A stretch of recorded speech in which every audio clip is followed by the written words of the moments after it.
Globetrotters, are you ready to elevate your travel game and make every trip unforgettable? Get ready to revolutionize your adventures with Passportbros app, your ticket to turning passion into profit. With Passportbros, your travel videos and posts aren't just memories, they're money makers.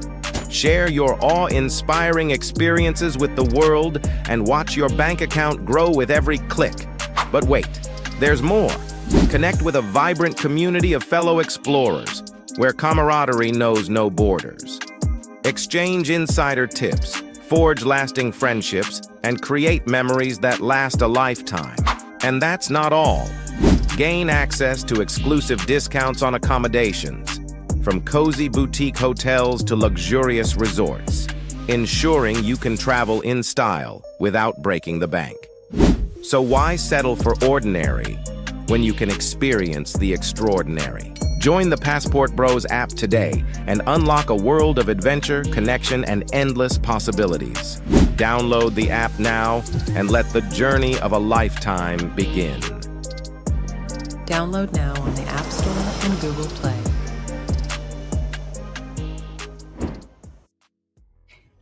All right, we are live. Welcome, family, to another show. It is your man BMT, and we got a hell of a show for you guys today. We're going to be discussing Asia versus South America. I got my man Flight Madness in the building.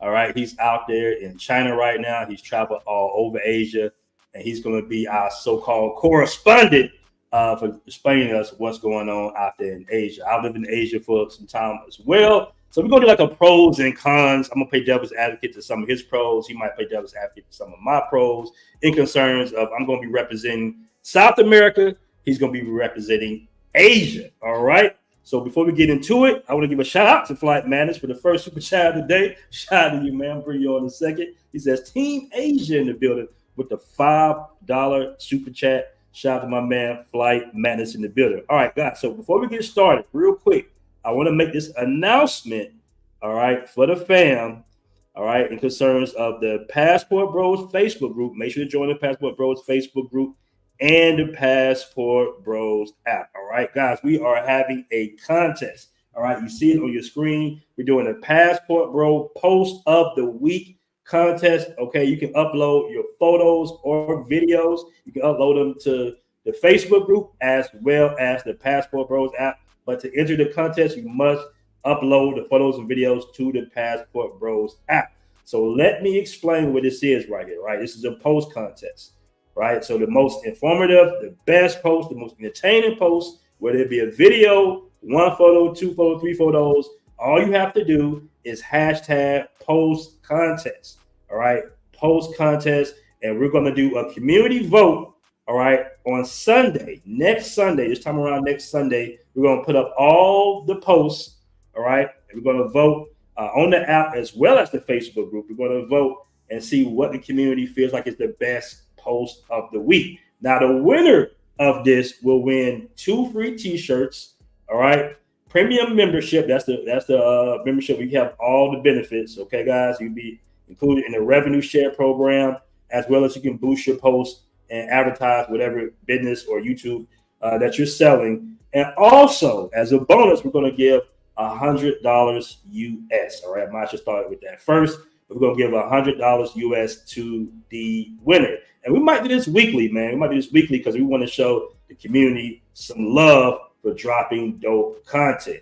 All right, guys. So I want to get that out the way real quick before we get this party started. All right. So let me go ahead and bring on our guest feature. My man. There we go. I'll beat you by mistake. Flight Madness in the building. What's going on, Flight Madness? Hey y'all, how's it going, man? It's a pretty good week, man. It's always a good week over here in on this side of the world. Always, man. It's a good week when you live overseas in general. Like, you know, like it's a whole nother world. And you know, do you look at the news? Like, do you kind of tap into the news in America every now and then, or are you just kind of like, nah, I'm good? I'm in a few like kind of geopolitical chat groups where it's just like worldwide news, like because you know when you're traveling it's good to keep up with like what's going on in different countries, like the overall thing, but like individual stuff like the day-to-day nonsense, I'm tapped out of that years ago. Like I don't even keep up with it. Yeah, I'm the same here. I kind of tap in, you know, and this the kind of reason that I don't know if you kind of connect with your family or friends back home like consistently. I mean, of course, we talk to our moms and stuff like that, and, core family members. But it's like when they be telling me what's going on in the States, I just be like, "Oh, okay, all right. Let me call you back, man. Let me." Yeah. Like family drama, like stuff like, oh, you know, your auntie said this, your cousin did that. I'm like, you know, they need to get a plane ticket. That's my solution for the problems. Right. All right, let me get to some of these comments, and we're gonna get right into the show. I want to give a shout out to my man, Mr. Dakis, the Navigator for Safety, Asia for Women, South America. I humbly agree with that, actually. All right, base Peter Clip Standard for Living Asia. Okay, all right. We're gonna do a vote at the end once we get some more people in the room, because the reason we're doing this show, family, is because in the common consultations that at least I give, I don't know about you, Danny, but it's always the question, hey man, like they're trying to figure out, should I go to Asia? Should I go to Africa? Should I go to Europe? But the most common question is they're trying to choose between South America in Asia, whether it be Thailand and Colombia, or it could be Japan and Brazil, in some cases even China. But they're trying to figure out, okay, what's the pros and the cons, all right? So we're going to talk about that. Now, before we get to this, to the pros and cons, I do say travel the world in general first, all right? Before you decide to really just kind of concrete. I mean, I did that. I ain't gonna lie. I visited Colombia, and 3 weeks later, I moved there. So even though I had been to Brazil, I kind of chose Colombia maybe, a little too fast. So my suggestion is to go to these countries and kind of spend some time, months, couple of weeks, before you decide to make that final decision on where you're going to really set your roots at. All right. Would you agree with that, Danny? What you think about that? Yeah, definitely. I kind of got lucky in that I found a place I wanted to be relatively early. Like, I think I made a good decision. Like, my first country was South Korea, and that was okay, but like I knew I could find better. Then I came to China, and I was in like a small city in China. Then I moved to the city I'm in now, and I've been here for like 8 years, so I seem pretty comfortable. So yeah, I definitely think it would have been good if I had traveled more, but I also think it's good I got lucky early and I kind of hit the right place for me pretty early on. In some cases, that might make it easier for people, like, because let's say you just lock down somewhere in Asia. You have your foundation, you have your main place of stay, and then you're able to visit because it's so cheap to fly within all these other countries. Because it's not like America where we're visiting other states, right? Because America is so big, but overseas it's like you can fly where the distance might be from Georgia to South Carolina, but you're in a whole different country. In some cases, a whole different language. So at least when you do that, and you get to skip around different parts of Asia, you get to use the passport stamp stuff and all that stuff. Yeah. I love that international travel between Asian countries. I'm gonna bring that up later when we're talking about the pros. Right. Base Pill Clip says only thing South America have is the women. When it comes to standard of living, South America doesn't even come close to Asia. Asia's standard of living is better than America now. Woo, we coming in with the smoke. All right. Italian Stallion, aka the Gangster Bankster. I believe he's on the app as well. So LOL, Africa is the only place left for traditional women. Most do not have access to social media. Okay. All right. And I actually have heard that before. I've heard that. I mean, I'm not really down with like the whole like obsession with traditional women. Like, it's like when people say traditional women, I don't think like they need to define what specifically. Like, you want a woman who never goes outside, or a woman who never parties or never drinks, or like I want to know like what they mean by traditional woman, because to me, I don't know if like the actual like traditional. Like, I live in China, so I don't know if a traditional Chinese girl would fit my lifestyle. So I need them to clarify that. I kind of understand what he's saying, because I had a friend of mine. He just got off. I don't know what happened to his YouTube channel, but he's out there in South Africa, and his girlfriend doesn't have a cell phone. Like, it's their cell phone, and she don't have access to TikTok or Facebook. I was actually traditional, but of course she takes care of her financially. She takes care of the home, so maybe he means that in a sense to where she's not modernized by the programming of the West. That's what I think he means, because we know it's women get influenced, bro. Like they got Sexy Red being the model woman of America right now. I can't pronounce that name for nothing, man. Saladin Tide.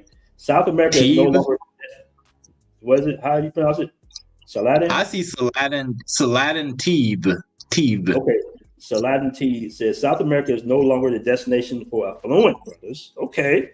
It's Pookie land, and the females are equivalent to Western females. Hit them, drop them, keep it moving if you're smart. Whoa. That's a strong statement. I don't know if I agree with that. I don't know if I agree with that. Team Africa in the building, Port City Investments. And we got my man QB Passport flexing in the building with the $2 super chat, man. I really appreciate that. Salute to you as well. Appreciate you dropping all that dope content in the Passport Bros app, my man. QB did a real dope blog actually about Barcelona. He had like he was on the screen and everything. He had the green screen in the background with playing. It was dope. That was a dope video, man. Shout out my man QB Passport flexing. Guys, make sure to check out his channel. All right. Morning drive and coffee break. We got yoga in the building. All right. Okay, we got our shots out real quick. Oh, Jay Knight said, watch out. Watch how you speak, BMT. We team Asia. We in the comments lurking for any disagreement. Shout out to my boy Jay Knight in the building. All right.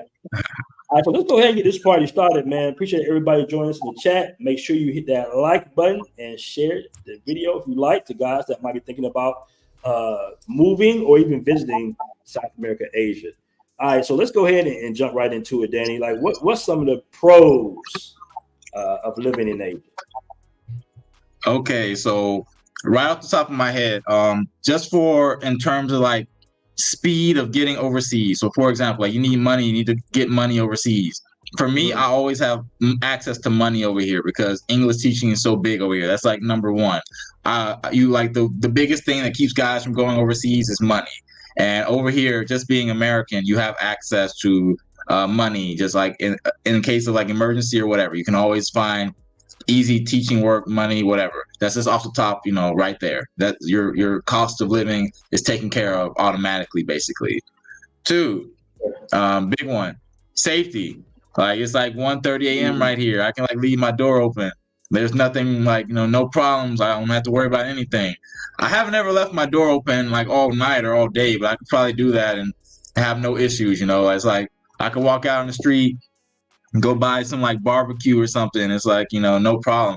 Actually, I probably should put number one as the women. I keep seeing all these comments about women. So I should probably put number one as the women. Like for me, you got like a nice variety over here. I know like because you got receipts. Let me pull some receipts up since you jump to the women real quick. Hold on. There you go. Go ahead though. I keep the video on mute. Yeah. Oh yeah, a lot of guys like her. Man, y'all like her, man. They say, "Oh, she thick, man. She thick." Yeah, man. I like the women over here. It's like, okay, we don't have like the crazy thickness y'all got in like South America, Brazil, but they can do it pretty good over here. Like they all right. They got enough for me. So it's not nothing too crazy, but it's like something to keep you satisfied. And when you add it all together, like all the lifestyle conveniences that come from living in Asia, it's like I think it's a pretty good package. So the women is definitely a plus. There's also like, us Americans, we don't think of Russian people as Asian, but they technically are Asian, right? Like Russia is technically part of Asia. So when you add up like the vast variety of like types of women in Asia, and it's pretty well known that it seems like Russian women, they have like a fetish for guys with like darker skin and black guys and Arabic guys. So, whenever people try to tell you that Asian women don't like black men or whatever, you got to keep in mind that Russian women are technically Asian and they definitely do like black men. I know you and I have a mutual friend who used to live in Russia.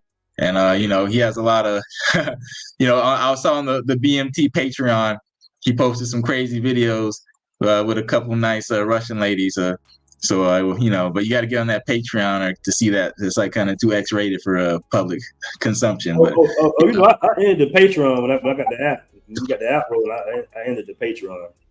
I didn't want to compete with myself on that one. But actually, what I want to do is, as you list pros, I'm gonna list some cons if you don't mind. A little bit of devil's advocate. All right. So I would say one of the cons is, of course, the distance from America. Right?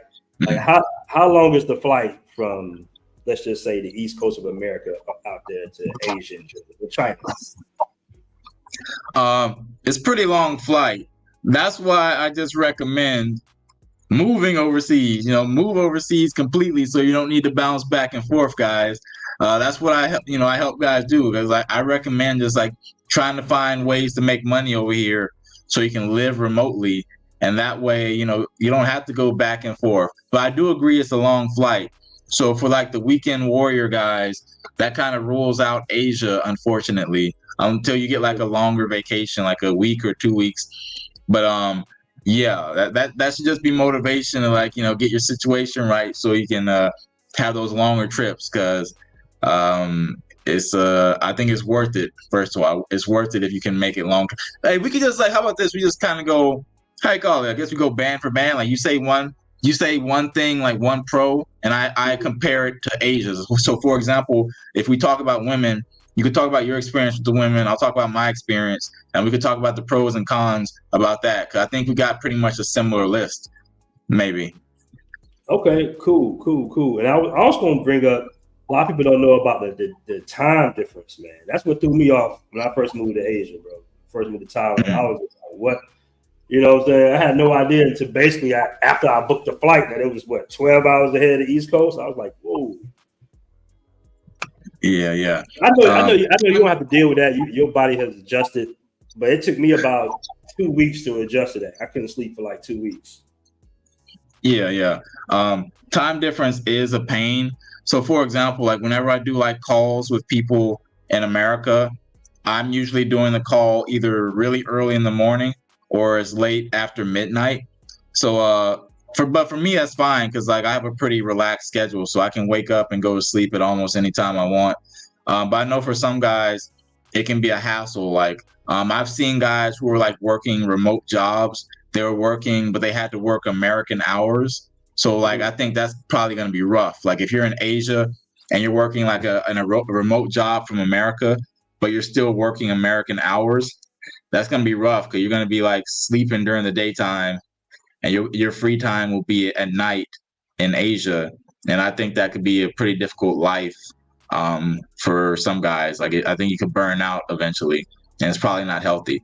But yeah, that time zone difference, it can be a hassle if you still have a business to handle in America. Yeah, I have a friend of mine, my guy Tim out there, and it's just kind of weird. Like we might be partying or whatnot, drinking at a bar or something, and it might be like around 8 o'clock. Of course, that means it's 8 o'clock on the East Coast, 8 a.m.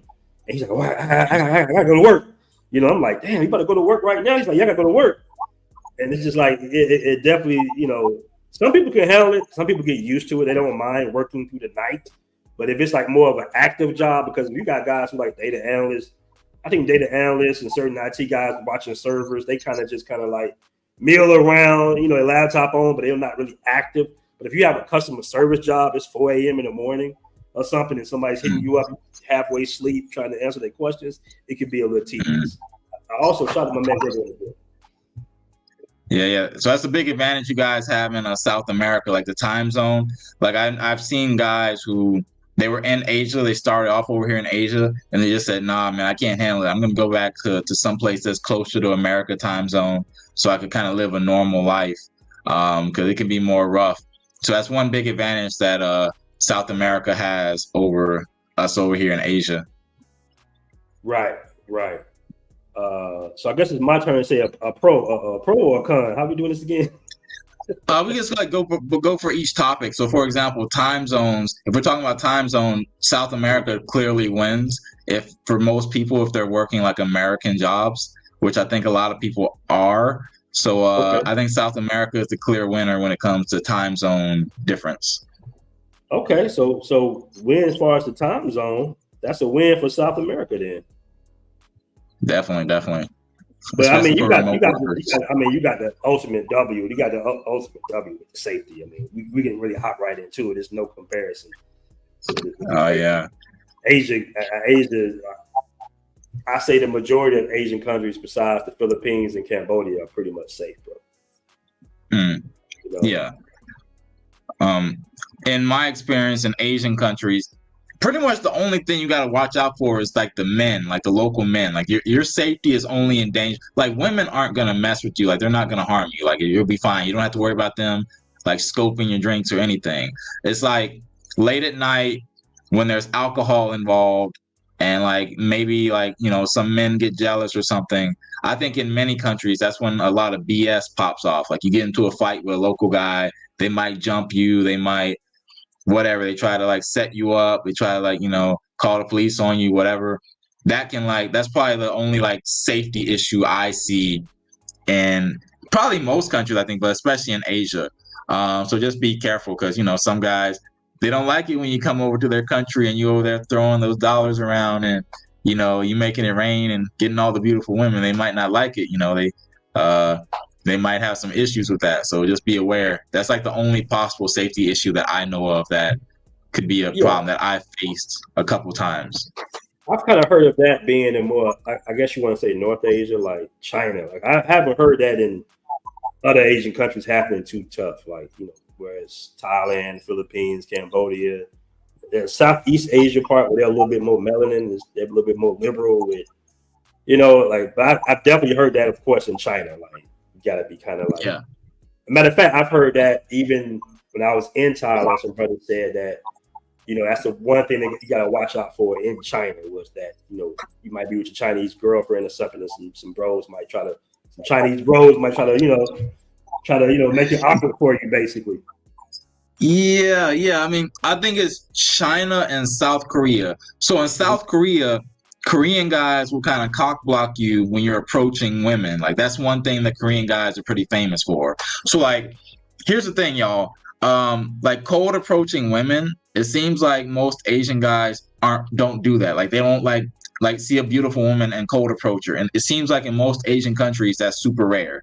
But in South Korea, it's super common. Like, South Korean men, they cold approach women. They cold approach really hard, and they're it's like something in their culture. They call it hunting. Like, you go hunting for an animal. It's like in South Korea, men go out hunting for women, and it can get competitive. So, like, at night, you might get a bunch of Korean guys trying to cock block you from, like, talking to a hot Korean girl, and just control your temper. I know, like, the tendency when another guy is trying to get in on your piece of meat, they're trying to steal your meat from you.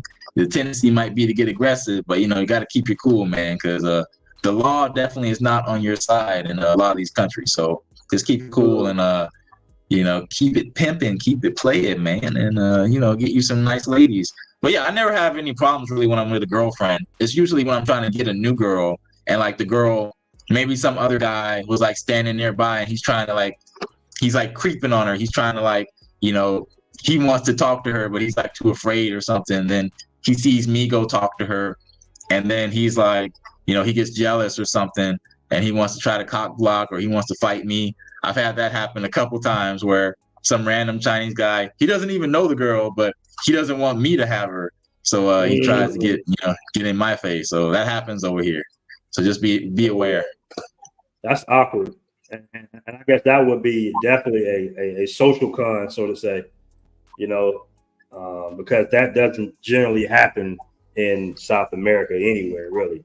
As far as I know, I haven't had any personal incidents. I haven't heard no incidents like that. And that's because mainly, despite the fact that you got a lot of bros who are dating, black women in South America, because there's so many, Afro Latinos, even when you with like a white Latino or, mestizo, as they might call them, there's still like no real smoke. It's because it's kind of like socially accepted because it's mixed races everywhere. This is just like a big, South America is just a mix of cultures, bro. When I was in the barrio in Buenos Aires and Medellin, all I saw was the lighter Latino dudes or paisas with the dark skinned paisa girls. You see what I'm saying? Like, that's in the barrio. So it's like they can't really interject. And I think that's the big difference between Asia is you don't see a lot of Asian guys with black women. See, you come to South America, you'll see the lighter Latino guys with black women like a mother. So it's like, you can't hate on me, bro, when I pull up with my little white Latina. You see what I'm saying? Like, come on now. We sharing it. That's the one advantage I'll say about South America in general is like that's kind of unheard of. It might happen. I think I did experience it a little bit when a taxi driver might try to act lost or get over on me extra because I got this pretty Latina girl with me or some shit. But other than that, it's just not. You know what I'm saying? Because even the men here were considered to be player hating. Yeah, like the men have kind of like we still have somewhat of a code. Like, nah, we ain't gonna just player hate my buddy because he got him a baddie. I got me like 10 baddies. Yeah. Chinese guys definitely don't have that code of ethics when it comes to women. I'll definitely say that about them. So we just discovered a little bit of a con there. I mean, look, it's safe in general. It's just like for me, when I go out to the bar, I'm going out for women. Like, I'm not going out to drink. I'm not going out to dance. I'm going exclusively for pretty much women and just like to, get out of the house. But it's basically like 90% women. But like, you can't really beat the safety in Asia in general. Like, especially if you're a bigger guy, like you're gonna intimidate a lot of guys from like trying to get on you, and there's no weapons over here really. You don't really have to worry about that on any level for the most part. So I would say safety is definitely Asia's strong point. 'Cause I think most guys probably aren't going to be out here cold approaching as heavy as I am, although Asia is definitely a great place for cold approach. Okay, so your two pros at the moment right now, just to do a little bit of a recap, is of course the safety. We got to give the ultimate is the safety, but also you can get money in Asia by actually working I would say like a not a physical job, but you can ask because South America, I don't know if it's easy to do that, like teach English. I think they have more of a setup there where you at over in Asia to speak, to teach English. Yeah, you can definitely make a higher salary in Asia in general. It's a lot easier to make like a really good salary in Asia compared to South America.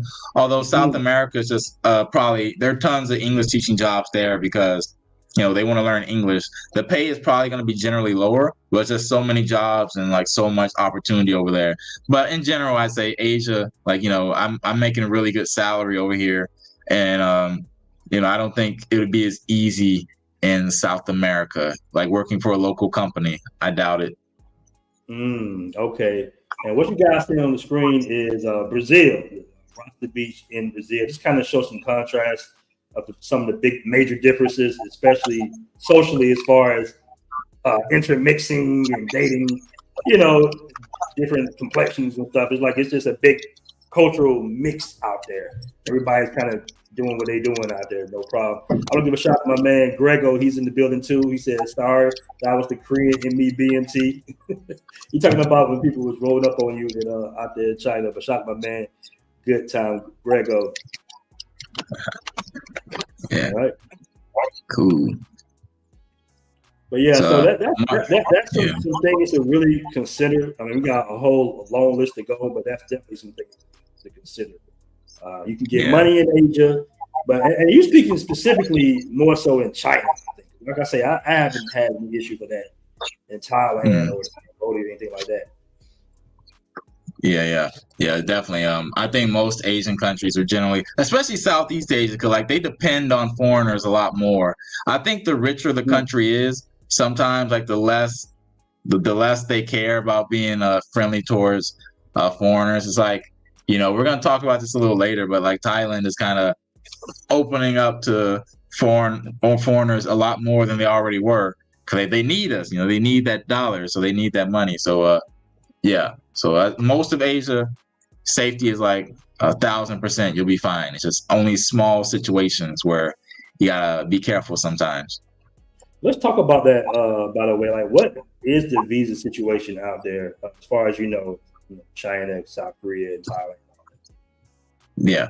So pretty much I know lots of guys who are just living on tourist visas. So for example, if you're making money like remotely, it's pretty easy to just like get a tourist visa and like you can like just leave the country every 60 or 90 days, or you can even renew it a couple times while you're inside the country. And a lot of guys just do that for years. And I'm actually planning on transitioning to a tourist visa in China probably next year. So I'll be like, I plan on doing a lot more traveling. So for me, traveling every 2 to 3 months outside the country is nothing. I'm going to do that normally. So that's what I'm planning on doing. But yeah, there are lots of long-term visa options. And the news, like I saw you talked about this on a recent live stream, BMT, about like what's going on in Thailand. So they're coming up with like a digital nomad visa, and it's got a lot of people excited because, like the pretty much the major downside of Thailand is that the visa situation is very like sketchy. Like a lot of people are living on illegal visas that require them to like pretend they're a student or something, or some kind of Muay Thai visa. And it's just it's a kind of a hassle because people like they want to be able to stay in Thailand long term. And it's like, the government should make it easier because people are bringing money in. So like you should make it easy for foreigners to stay there. So it seems like they're going to make it a little bit easier. And in terms of like what I'm thinking about doing, I plan on traveling to Thailand a lot. I just love Thailand so much. It's such a happy country. So I'm going to be based in China and just hit up Thailand as much as I want. because like the flight's only 3.5 hours, and plane tickets cost less than $120 one way. So it's like, it's nothing. So I think it's like I'm looking forward to the visa situation for me is already pretty good. I'm not going to stay there longer than 30 days at a time, probably. But if they make it even easier, that's just icing on the cake. But yeah, like, Thailand, Philippines, South Korea, these countries, there's a lot of foreigners who can stay there long term fairly easily, and they're like working remotely or something. But you can also like work locally. Like a lot of these countries, you can like get a job teaching English or something, and you get like a work visa. Like right now, I'm in China. I'm on a work visa. I've been on a work visa for like the past 8 years or something, 9 years. So it's like, I've been able to stay here like basically a decade and no issues. So staying, and you guys know who travel a lot, like that visa is a pain. Like whenever you get to a country you like and you're trying to figure out how to stay there long term, you got to figure out, hey, how can I make this visa situation work? And it's been working for me over here in Asia, and it looks like it's getting better. Excellent. So the visa situations, I would say that's kind of like an equal, because now they got digital nomads visa in Colombia and Brazil as well. Maybe some certain qualifications, but if you get the right lawyer, you pretty much gonna go ahead and they're gonna push it on through. So that's the advantage of now, is just that you can stay longer in these countries legally overseas. So a lot of times guys are staying, like you said, illegally, or they're getting visas and they're not doing what the visa is actually made for it. Case in point, if you do get an educational visa in Thailand, they could ask you, okay, speak some Thai. You know what I'm saying? Like, because you're taking Thai language classes, and Thai's not an easy language to learn. So they're like, okay, you've been here 6 months. Tell me, hi, what's my name in Thai or something. You'll be like, hey, I don't know nothing. So you got to they will cross you up like that. Yeah. Did you talk? Is pros on one? Is language one of your pros? Like, are we going to talk about learning language? Is that one of the things on your list? Yeah, that's on my list too. That's on my list. Okay. We'll talk about that a little later on the stream. But I guess we can push into the cost of living now. As far as the cost of living, Asia versus Colombia, I'll let you go ahead and go first, and like just basic living costs, basic 1-bedroom, stuff like that. Okay, it seems like Asia, like most Asia, like except for Japan. Japan is like an outlier where like stuff is like living is crazy expensive, like apartments and like hotels, crazy expensive in Japan. But it seems like for the rest of Asia, cost of living is pretty low. Like it's like much lower than what we pay in America. Like if you're earning like what, $2,000 a month, you can live like a king, I think, in most Asian countries. Maybe even in some smaller cities in Japan. It's like $2,000 a month. You're eating good every night, eating at the best restaurants.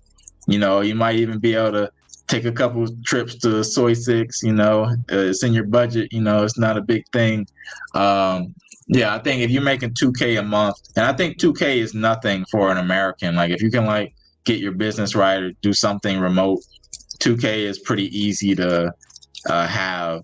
So I think if you can just aim at the $2K mark, even for look, $2K is relatively high. I'm just putting it out there, but I'm just saying, like, if you want to make sure you can live like a king, where like money's not really a big issue, $2K is a good amount to aim for in most Asian countries.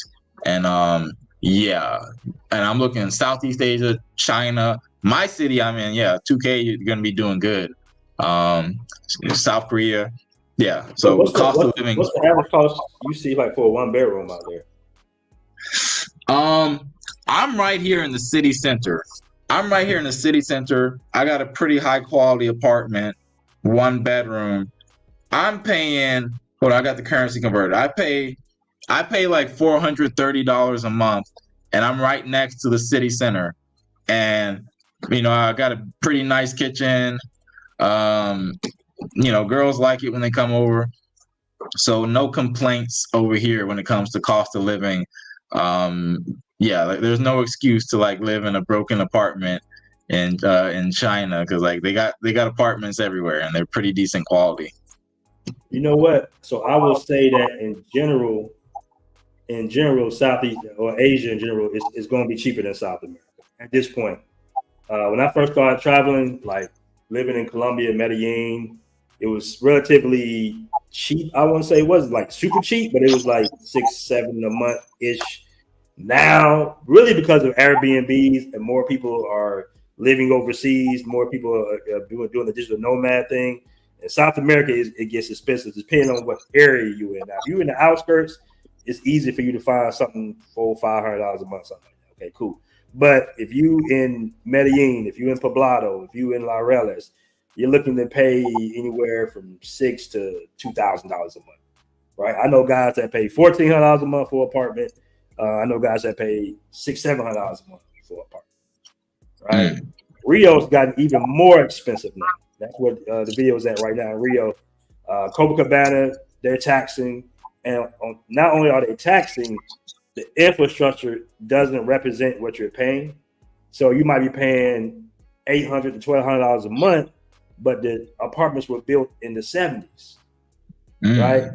So that's I'm gonna give it to Asia to where you're gonna get the most bang for your buck in Asia as far as the building quality, infrastructure, you know what I'm saying, the roads, everything like that, versus in South America. That's just what it is. Now, some people might say, "Oh, I got an apartment in such and such in Envigado for $300-400," but they far off. They further away from the main populace of where all the people going to be. Wow. So that's I got to get the cost of living. You got us on the cost of living. That's for sure. You got us on the cost of living, as well as the infrastructure. That is surprising, man. That's surprising. Like especially like since South America, like it's just surprising me when they talk about how expensive it is over there. And I'm like, based off what I hear about the salaries over there, I'm like, who's paying for this stuff, Yeah. I mean, even in the area that I'm in like a nice, ritzy ass area in San Domingo, and you can pay like $1,900 to like $1,200 a month on average for an apartment here. So that's kind of in our world, that's pretty expensive. Yeah, man. Like I got friends in Bangkok. You live like a king for like $1,000 a month, like apartment. Like you live in like really large, man. It's like and it's and even though like Thailand is like overrun with foreigners, like people say it's overrun, but still prices aren't necessarily going crazy yet. It's like things are still very affordable. I don't see things changing significantly anytime soon. Especially if you're outside of Bangkok, like even like maybe the women might be more expensive with all the foreigners going there, but like in terms like cost of living, I think Pattaya probably could still be pretty good. That's where a lot of Passport Bros are stationed at, living that life, that good life, that king treatment life, yeah, it's pretty good cost of living, y'all. All right, what about? Let's go ahead. I got a long list, bro, so we're gonna be here for a little minute. But that's cool. What about the people, man? How? I mean, we spoke on a little bit about it, but what about the people in general out there? Yeah, I mean, people are really friendly, man. Like, people like super friendly. Honestly, like the only thing we hear about in the media, like the news, we only hear about the negative stuff a lot of times because that's what catches people's attention. Like whenever someone does something not nice or does something crazy, that's what gets people's attention. But really, in general, like most people on the planet are nice. I think that's probably goes for most places in the world, like Asia, South America. In general, most people are pretty friendly.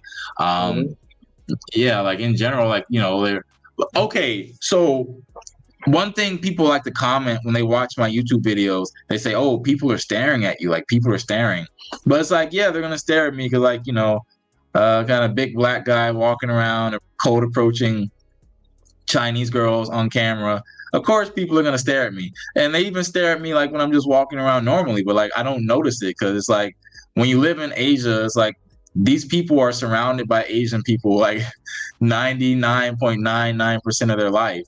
So of course, when they see like a non-Asian person, they're gonna like, oh wow, like someone who's different. So you're gonna catch their attention. And some people like that. Some people like that attention. I definitely liked that attention when I first came to Asia. I liked the attention of people looking at me whenever I came in the room. Now I don't even notice it really. I kind of It doesn't even register on my my radar these days.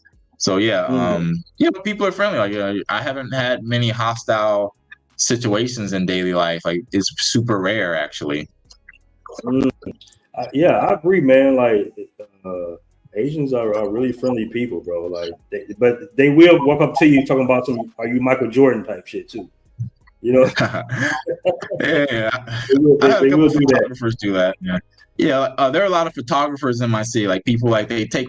Cause look, in my city, we got this big TikTok culture, but it's like the Chinese TikTok we call Douyin, and like because TikTok comes from China, and basically we got like a lot of photographers who they take photos and videos of people and they post it online for like streams and views and whatever. And basically, I've had a couple of photographers approach me, say, "Oh, you look like Kobe, Jordan, whatever." But it's just funny. I don't think twice about it. Okay, I got a question here from Kevin 9 to 5. Says, how is filming in Brazil versus Colombia? I was planning on coming and filming a bit, but I don't do nightlife or creep cams. Should I do Europe and come back to Brazil or Colombia afterwards? I guess that question is kind of for me. I would say they're a little bit more liberal filming in Brazil. It's a big fitness culture.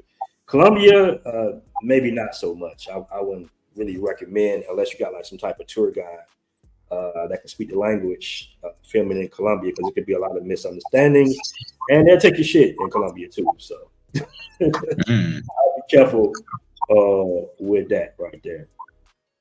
Right? Yeah, I guess that's important for like the content creators to know. Like I think you've seen in my videos, like Asian people just be jumping up in my video, jumping in the background. Like they're definitely not afraid to be caught on camera. Like like some people are shy, but a lot of people, especially younger people, they just want they think it's exciting to be in a foreigner's video, even if they never know where it's gonna be put. They just like the idea of like I don't know I don't know what's going through their mind, but a lot of girls are cool with it. You know what the differences I see is like if you around like just normal shit like museums and city squares and stuff, people don't mind being on camera. It's when you're in these areas where it's a little sketchiness going on, to where people like don't want to be on camera, of course, because they doing whatever they're doing. So I think if you kind of like just go to like normal areas, very especially touristic areas, you're not gonna have any issues with the camera and having the camera out. But if you on, Beach Road at 2 a.m. in the morning, then that's a different story. So just use your common. Wait, you said Beach Road? Like what happens on Beach Road at 2 a.m.? Like I have no idea. I have no idea. Okay. But I do want to talk about this though. This is an important one. And a lot of people don't really speak on this because they're kind of naive. But let's talk about unstable political and economic situations. You up there in China, right? So is there any like political strife, you being American and it being some type of instability or out there or anything? Because I'm going to say in South America, there is. Not because you're American, but just in general, the politics are so janky in South America in general. Like you could walk outside and it'd be a whole riot going on, especially and a lot of Americans don't keep up with that. Like when I first moved to Medellin, bro, I had no matter of fact when I moved to Medellin, when I first moved to Medellin, they were having strikes and riots against the government, and this was during COVID. So not only were we stuck in our house and couldn't go outside, you had them marching, protesting, rioting, tearing up shit. So let's do some comparisons out there with that. Yeah. I think China's probably the most extreme country in Asia because whatever China does, it pretty much influences all the surrounding countries. So China and Japan are basically the powerhouses in Asia who have the most influence over everything.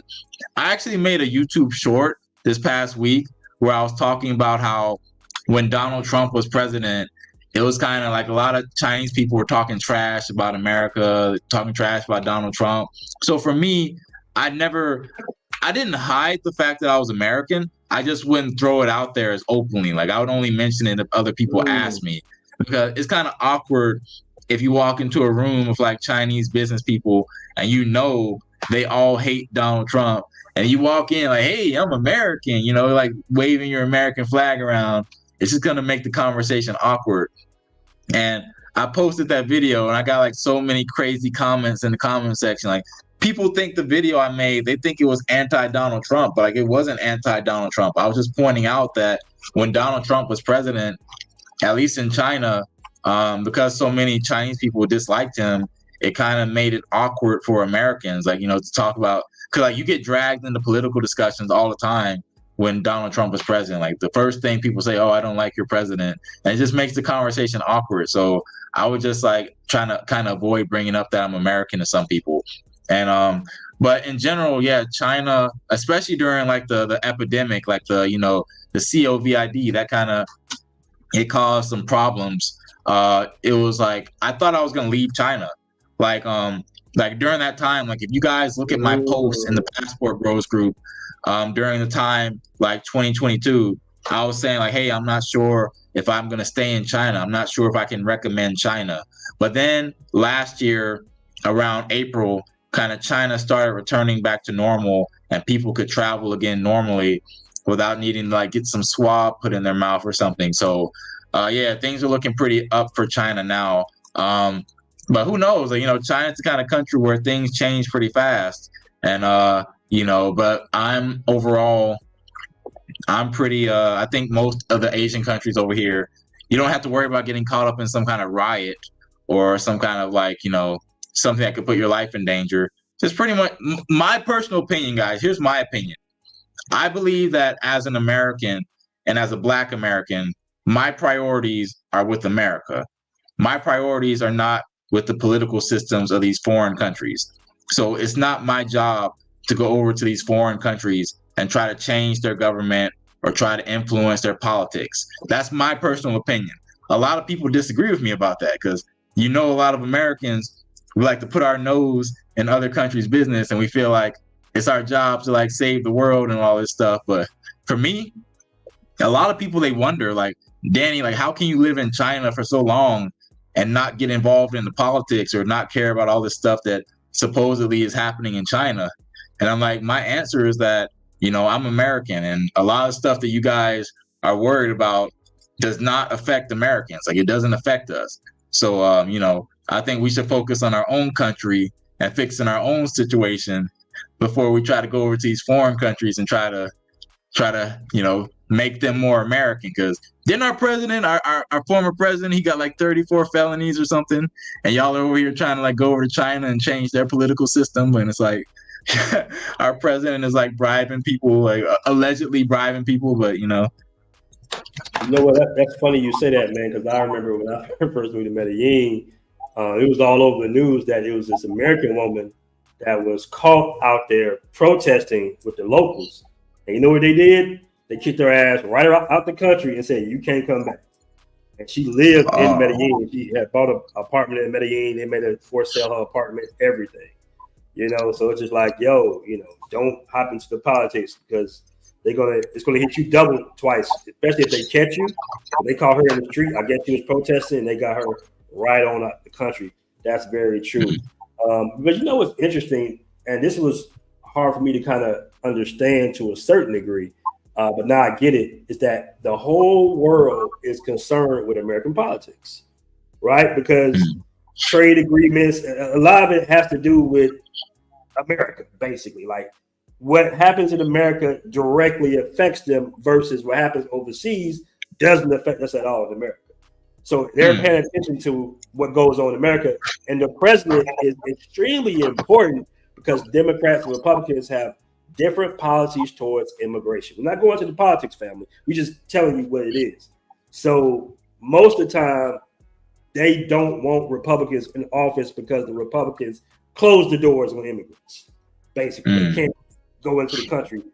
And versus Democrats open the doors because their strategy is to find a new populace to legalize, pay taxes, and vote for them. Right? You know, and shit on the Americans. So you can kind of look at it different. I don't want to get into the politics of Republican, Democrat, but the world is paying attention. So when you overseas, they might approach you. As a matter of fact, this conversation comes up in almost every relationship that I've ever had. is, hey, do you like this president? Or what about this president? Or how you feel about this guy? And I'm just like, man, I'm not paying attention to that shit going on in America right now. Like, did you like Biden? Did you like Obama? I'm just like, man, I don't even want to talk about that shit. You know what I'm saying? Like, just mix me some else, baby. Like, damn. But that's a big one. So I would say, in general, I'm gonna give it to Asia. Just in comparisons as a pro, I think that you don't have to deal with riots and protests, and because I've heard dudes actually like leave countries because of politics.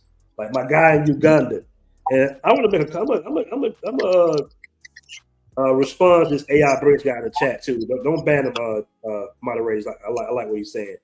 But one of my guys from living in Uganda, they were voting for the president, and it was so unstable that he felt like he had to leave for his safety. So be careful with elections. You know what I'm saying? Like, pay attention because it matters, because you never know, they'll burn some shit up.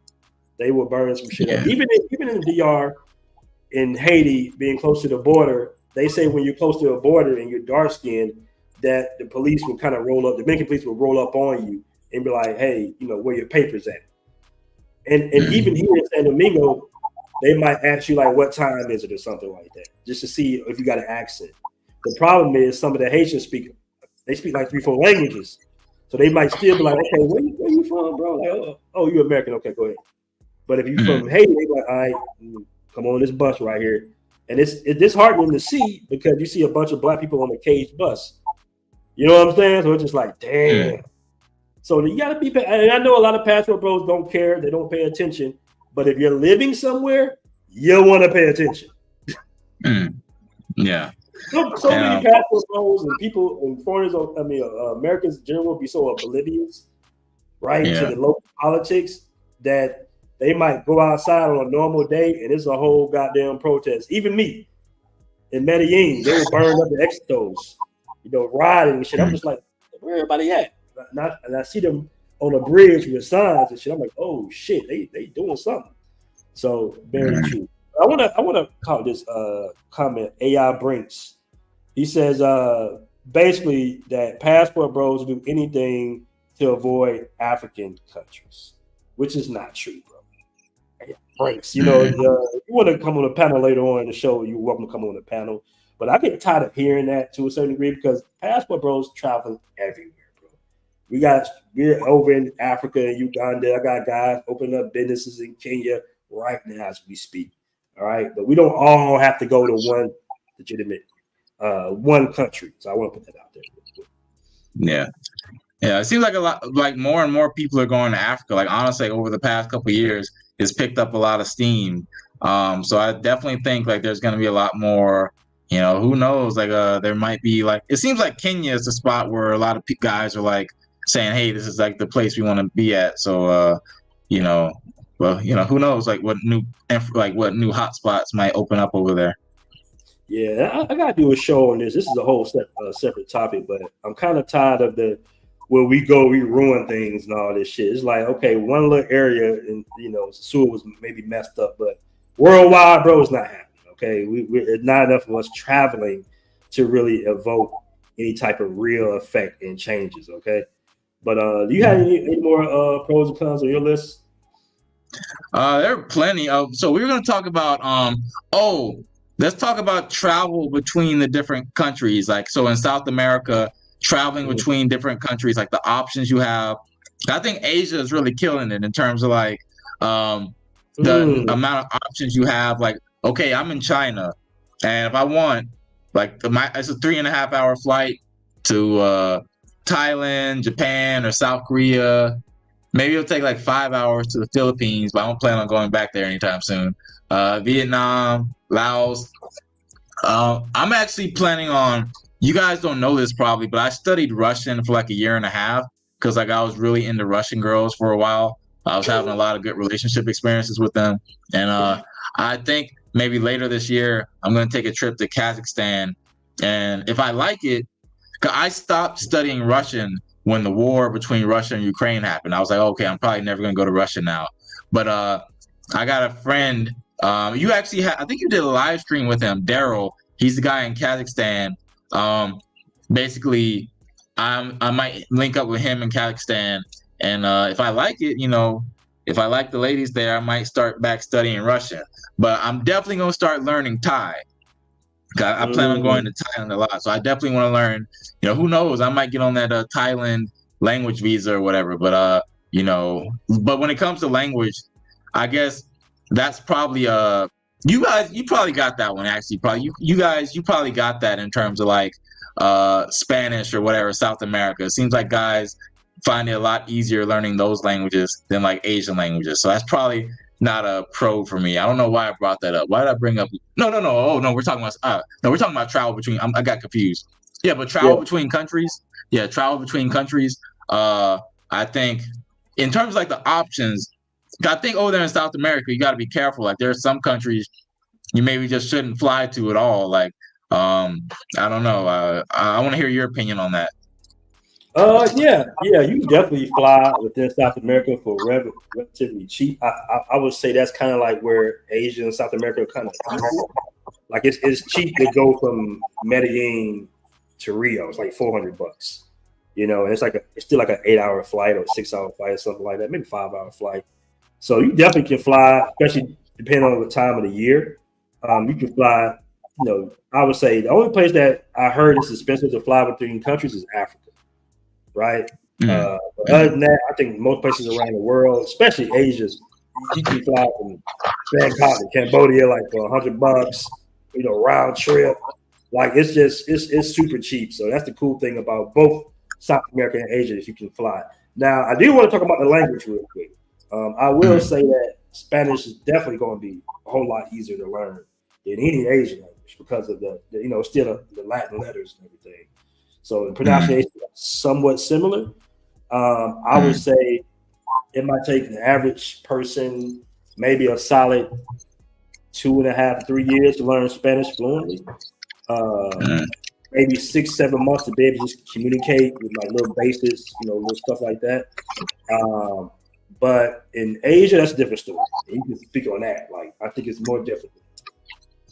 I mean, I've seen. I want to say this real quick before. My bad, I didn't mean to stop you. But Thailand. Okay, in Thailand, they're very nice people. But if you jack up their language, they kind of get like offended. Not offended, but like my boy was learning Thai out there, right? And so he would try to speak Thai, and they always be like, "Shut up, speak English." Like, you know what I'm saying? Versus here, everybody has no problem teaching you Spanish, bro, because they're used to a black person speaking Spanish, right? So it's like, this is how you say this is how you say that. Like the whole everywhere. I don't care if you're in Colombia, you in DR, you in Brazil, they're going to go ahead and welcome you to learning the language. The women going to teach you. Versus in Asia, they don't really want you to know, in my opinion, because they like talking behind your back. Because they're a little bit more passive aggressive out there, like it's been videos, bro, that I've seen, and because I know a few little terms in Thai, where the Thai person calls a motherfucker a black monkey, and they don't even know. They still buying the little juice from them. The Thai person's like, "Oh, you black monkey, you stupid black monkey." He's like, "Oh, hey." So they do that out there. You know what I'm saying? But I would say that. But you can speak on the Asian languages there. In my experience in China, they love it when like you can speak a little bit of Chinese. Pretty much the only Asians I've met. Okay, like when we're in the Philippines, I was with my friend. He's black as well, and we approached these 2 Korean girls. I think Koreans are like the only group of Asians out there where if you approach them in a foreign country speaking their language, they're not even going to be like super excited about it. It's like Korean women actually have a reputation for being like the most difficult Asian women. Because I told you guys earlier, like they get approached by men all the time. Like they get approached by Korean men. So like they learn to be kind of cold that way that they can reject men. But yeah, like my friend approached them speaking Korean. Like we're in the Philippines and like we approached them, like he approached them speaking Korean, and like they didn't even smile or they didn't even really acknowledge him. It's like, and I've seen that behavior from Korean girls before, like, and it's not like a race thing or anything. It's just like they're like very difficult women to deal with. They're just like, come on, like a random foreign guy approaches you in a foreign country speaking your language, and you're not even excited about that. If that was a Chinese girl, or maybe any other type of Asian girl, I think she would like, she was like, oh my God, you can speak so good. Wow, you can speak my language. So yeah. But yeah, it's interesting that you said that about Thailand. So I guess I gotta make sure I take the time to Well, we got learn this one guy there. who says, "Yeah, man." In Thailand says, "I speak Thai, and believe me, Thai people love when you try to speak their language. They think it's cute."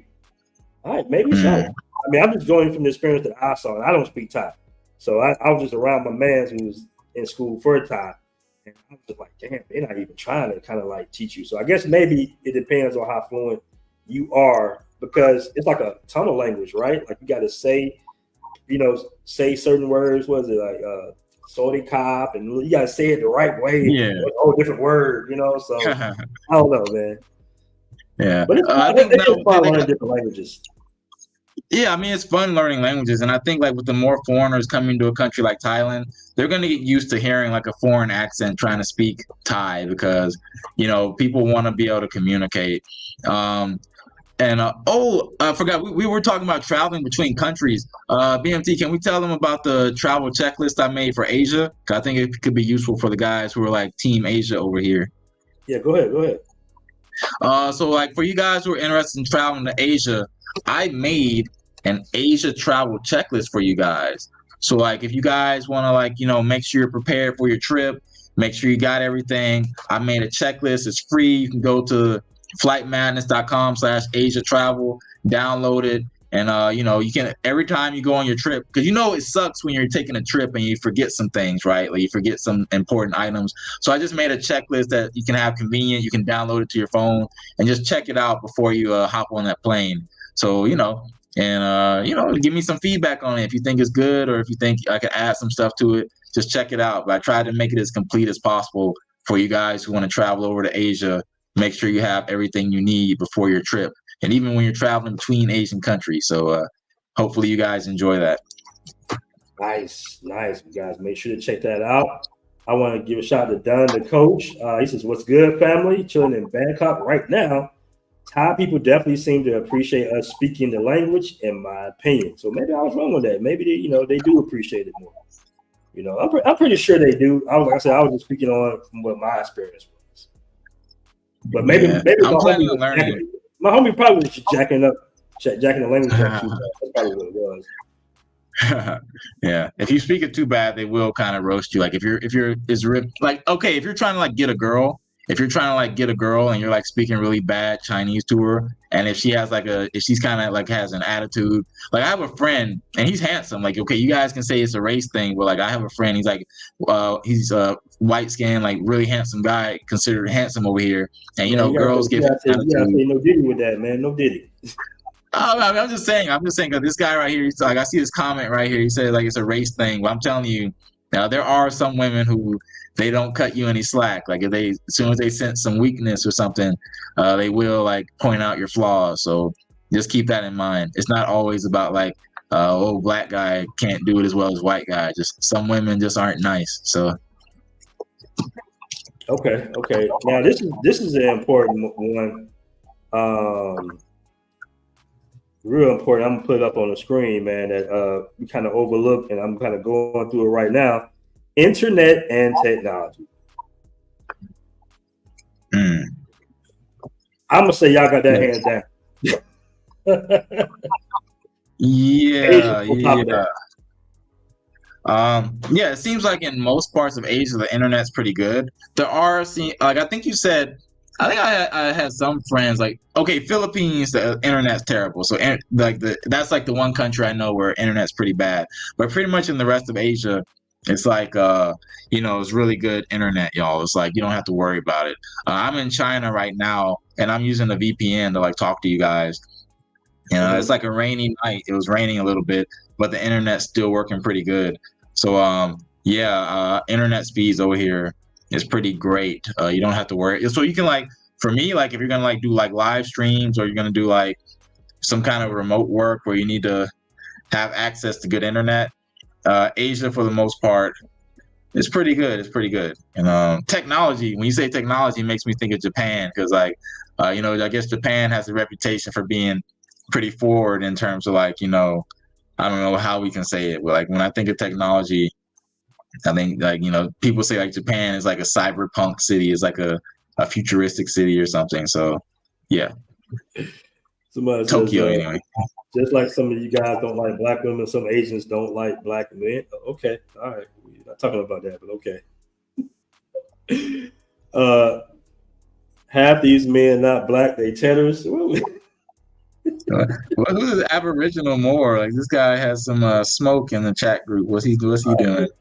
All right, let them smoke it up, man. All right, we got another important one, man. And just throw in your list whenever you're ready, bro. But this is a real important healthcare quality. All right, what's going on with the healthcare out there? Is it because here is very sketchy? I can give you the examples of where even though you're insured, you're fully insured, you might be insured back home, and you might be insured locally with whatever insurance you have here.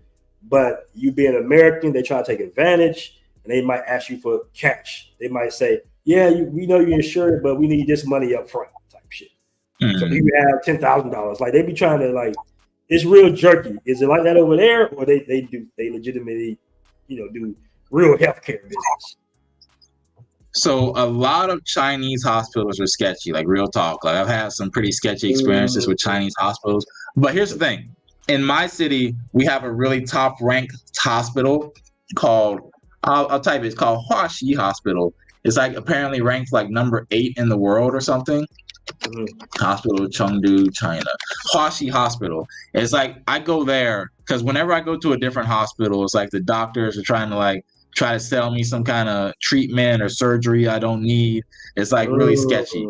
But you want to make sure you go to like the top ranked ones because they will finesse. Like that's like the only time I've been finessed, I think, in China, like hospitals. Like it's really messed up. There are a lot of hospitals, and a lot of them they're for-profit hospitals, and they will literally try to suck every dollar out of you, even if it means like cutting you open and giving you an operation you don't need, or blah blah blah. So, but Huaxi Hospital is the top hospital. I went there a few years ago because I had hernia surgery, and they had to cut me open a little bit.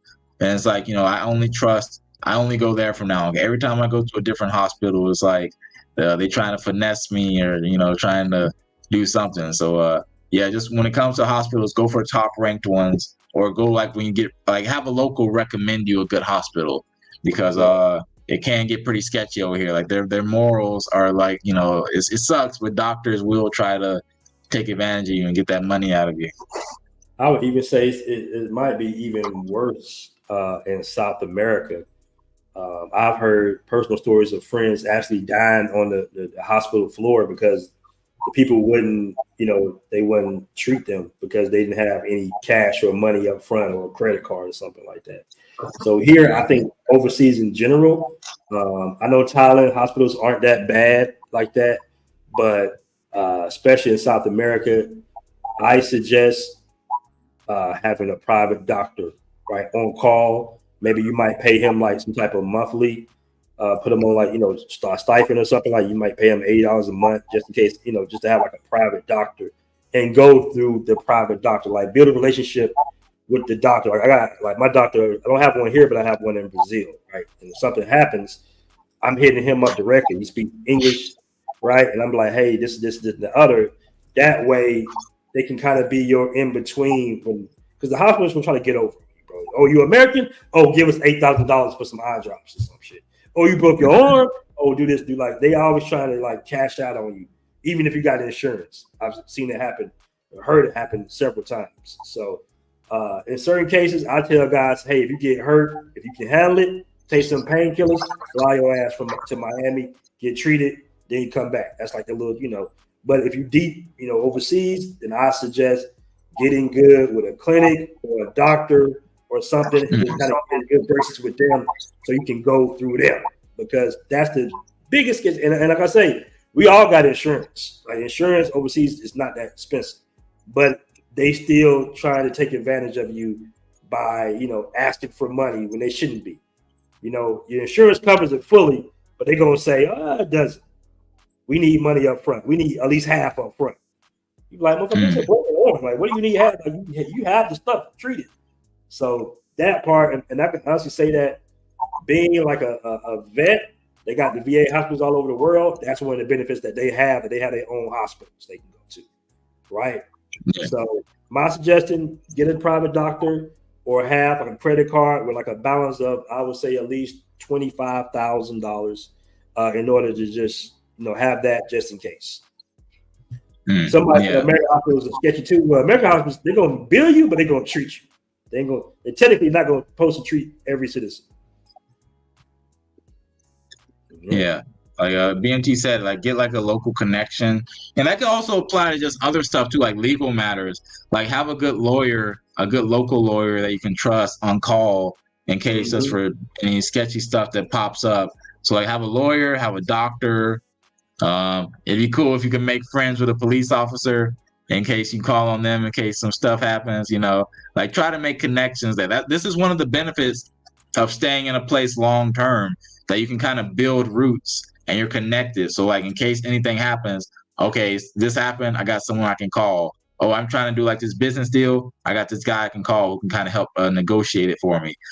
Just keeping these people at hand and keeping good relationships with locals that can really could probably save your life, Excellent. Facts. All right, so this is what we're gonna do, family.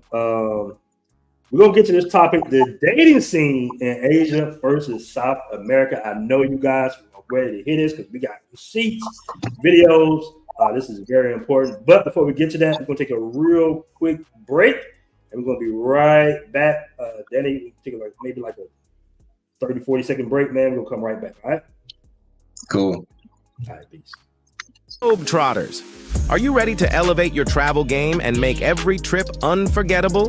Get ready to revolutionize your adventures with Passportbros app, your ticket to turning passion into profit.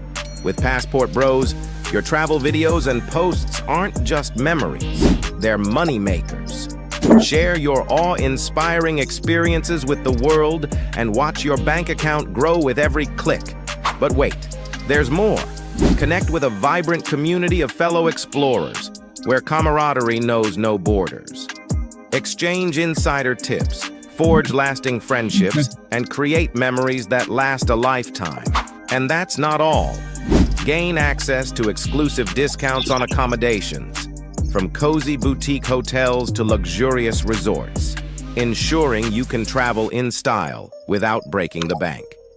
So why settle for ordinary when you can experience the extraordinary? Join the Passportbros app today and unlock a world of adventure, connection, and endless possibilities. Download the app now and let the journey of a lifetime begin. Download now on the App Store and Google Play. Excuse me, I have to tell you this. You are the most beautiful woman in the world. Most beautiful woman in the world. Look at this woman. You know, this guy doesn't even have a passport. I have a passport, and I know when I see the most beautiful woman in the world. And you ain't it. Excuse me. Asshole. What a dick. This ugly ass. I'm getting a passport soon.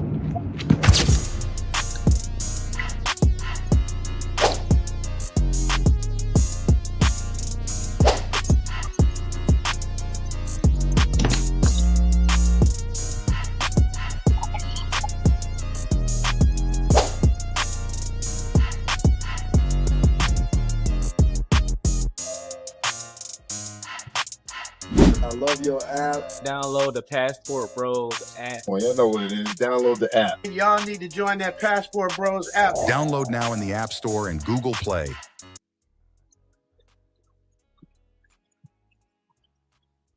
We have a problem with it, on black women as a reason to go over to take advantage of women who are not financially stable. You go over there to find somebody who's going to treat you like a king and all you're really not fit for.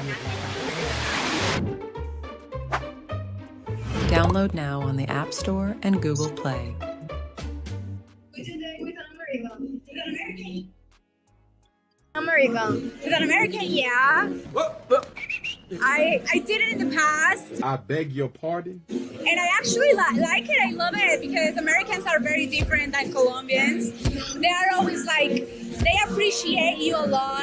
They tell you that you're looking beautiful because maybe in US, the girls don't get ready like a lot like us. You know how that bitch is now, Bruh. You heard it. The dreadheads do it the best. So for me, it's like very nice that a guy appreciate you all the time. So that's very cool. I like it. It's very nice. And in Colombia, we love foreigners. Everything different is very nice. Download now on the App Store and Google Play. All right, we are back, family. Appreciate you guys tuning in. All right, we got to the big topic of today, the dating scene in Asia versus South America. But real quick, I want to shout out my man Andre for the super chat. Andre and Andrea Love Crossing Boys with the 20 mil. Man, I really appreciate that. Once again, salute to you, my brother. He says, my medical insurance is topped with house calls, nutritionist, private doctor. My copay is only 84 cents. All right. I have T2 surgeries here.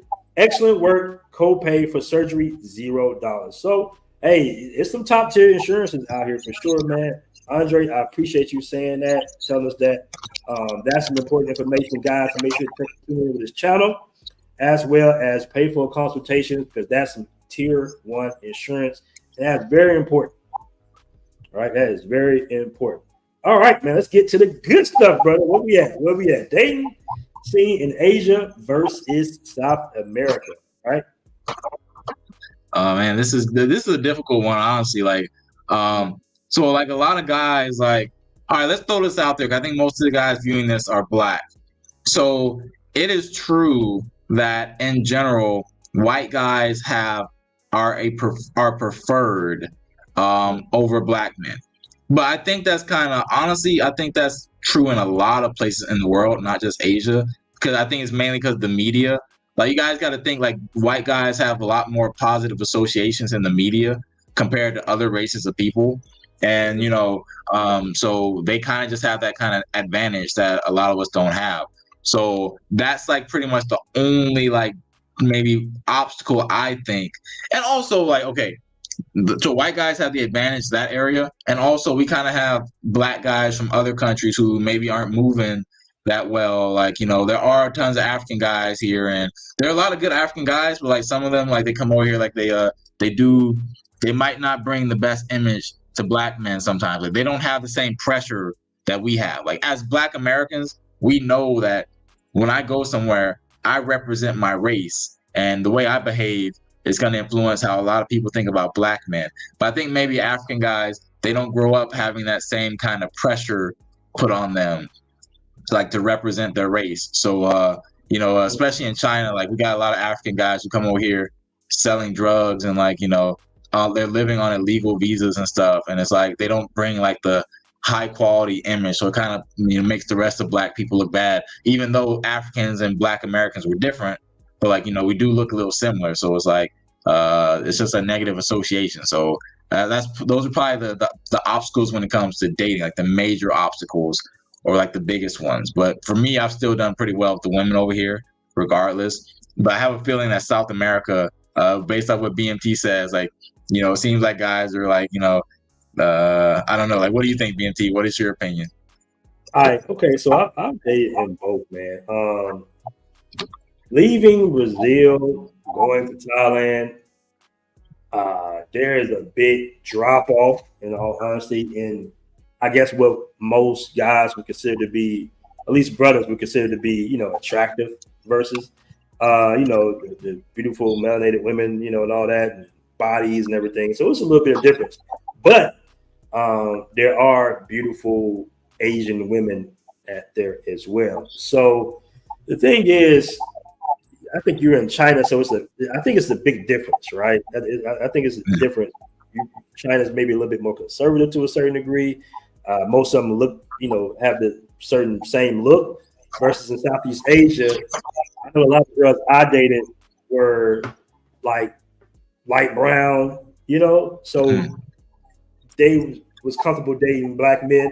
They had already previously dated black men, you know, so it's cool, man. I definitely enjoy dating its differences. One of the main differences I see is you don't have to watch out for your drinks. You know, you know what I'm saying? Like, you can be comfortable around the Asian women because they're not on that type of time. As far as I did hear, it was some sketchiness in Cambodia. A chick was telling me, "Hey, be careful with some of these women out here." They'll steal from you while you sleep type shit. But other than that, I think it's way safer to I think QB says speed date. The speed date basically is way safer to speed date in Asia, in my opinion. Versus in Colombia, more so you want to lock one down. You know what I'm saying? You want to lock one down and kind of be with her little people, her family, for safety reasons is concerned. The girl in the thumbnail was actually I was in a relationship with her for like 3-4 months, and it was pretty cool, man. You know, I wasn't really out there too much because in Colombia you got to be safe. You got to safety lapse dating in Colombia, if that makes any sense. So you got to always date with caution because a lot of guys, what they're doing in Colombia now, specifically Medellin, is they're dating guys for weeks at a time and then drugging them. So you got to be, that's just something you don't have to worry about in Asia, right? That's just something you don't have to worry about. So I would say that's some of the major differences right there. Okay, like BMT, so like there's a new trend I've been noticing in China where girls going to get tan skin. I got photos I want to send you. Like, you want me to send it through Facebook or send it through WhatsApp? Because maybe you could show them. I could show you guys this tan. Send it through WhatsApp. WhatsApp, okay. Basically, it seems like girls are like, there's this like trend going on in China where girls are getting like tan skin, and it's like, I don't know what the deal is, but it's like, you know, it's pretty interesting. So I met this girl. She's like, she tans her skin, and it's really beautiful. I'm like, dang, this girl looks really hot. And oh yeah, these are some good photos I'm gonna send y'all. I think y'all are gonna be falling in love with this girl. I might be filming a video with her soon. Okay, I'm sending it to you now. Oh yeah, these are some good photos, man. Some good photos of her, man. Oh yeah. I actually sent one in front of the tanning machine, and yeah. I'll say they're sent to you now through WhatsApp. But there's this trend. Like I noticed a girl at my gym, like her skin is like tanner than mine. And I approached her a couple of days ago because I was wondering, like, are you like mixed or something? Like, why is your skin darker? And she's like, no, I just go get my skin tanned. And apparently these girls, like, they do it like every week to keep their skin looking tan. I sent you a photo, like she's right there in front of the tanning machine. But this is the girl I met. Yeah. Like she tans her skin every week, and like she looks really good, y'all. Like she looks pretty good. And this, Asian girl like just tan her skin, and she like dyes her hair. So it's like, I was like, wow, this looks really good. It's a trend that seems to be popping up in China. So yeah, like there are definitely, and like she's not like one of those like hip hop girls. Like I know like guys like to say, oh, only the girls who listen to rap music are doing this kind of stuff. Like no, this girl. Apparently she was like born in America, and then she moved to China when she was like 7 or something.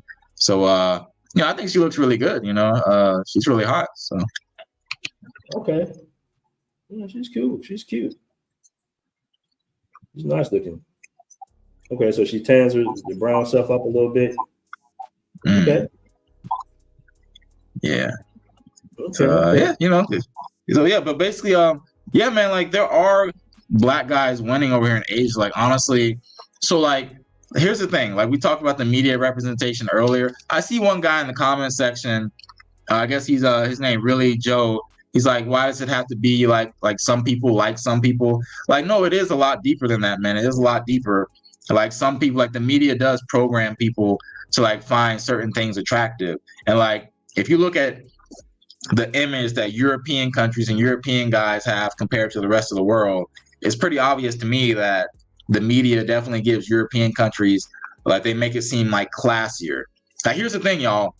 Black is considered cool. European is like considered kind of classy. So those are like the two different kind of images I think we have. And he said flat booty. Oh yeah. Okay, yeah, you're right. You're right, guys. So like, she is like kind of flat booty. They're getting on you. They're getting on you, man. They're getting on you. Oh man, y'all a 6, bro. Nah, man, y'all crazy, man. Hey man, my little chat have they got a little smoke, man. They own it today. Oh man. He said, how's a tan got? Someone asked the question, how's a tan got anything to do with rap music? Because like in the last stream, or I talked before about like the Chinese girls who like black guys and like a lot of those girls who like hip hop music, they're definitely a lot more open to dating like black guys, or they might have that kind of preference. And some guys are like, oh, what if we don't want to date like hip hop Asian girls?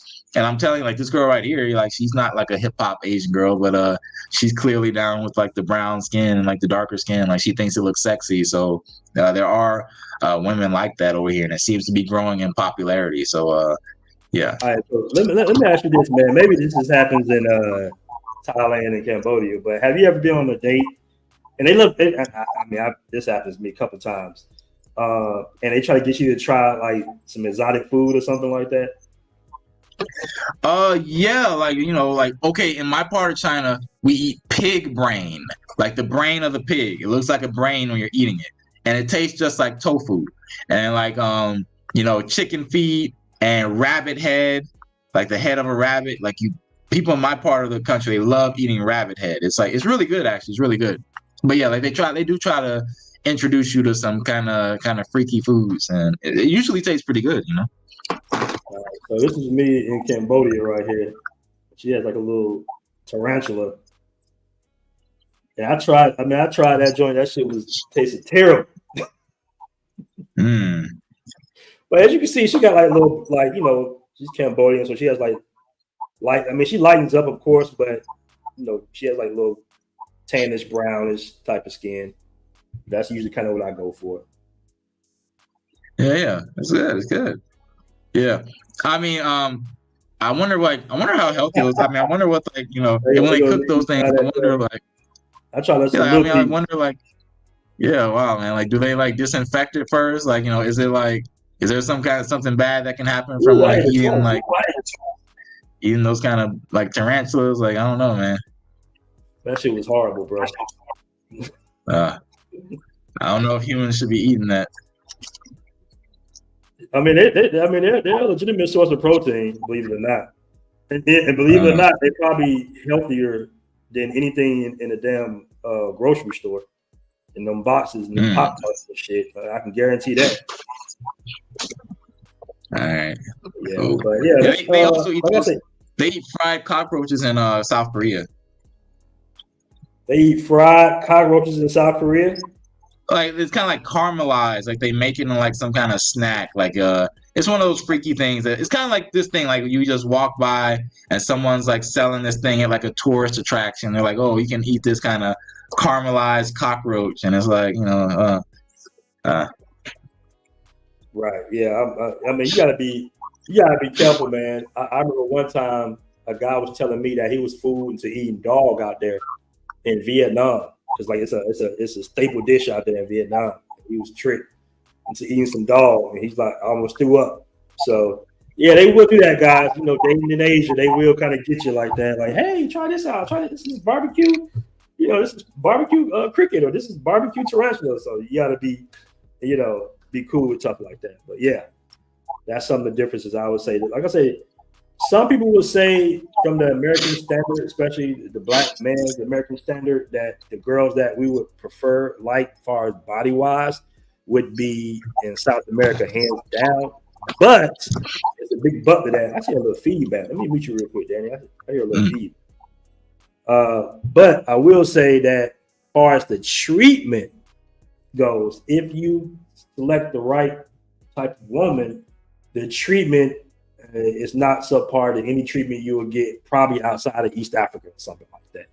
Like you probably have to be the breadwinner, like the financial captain, but the treatment that you will get, and that's what some guys are dating for, especially in their older years.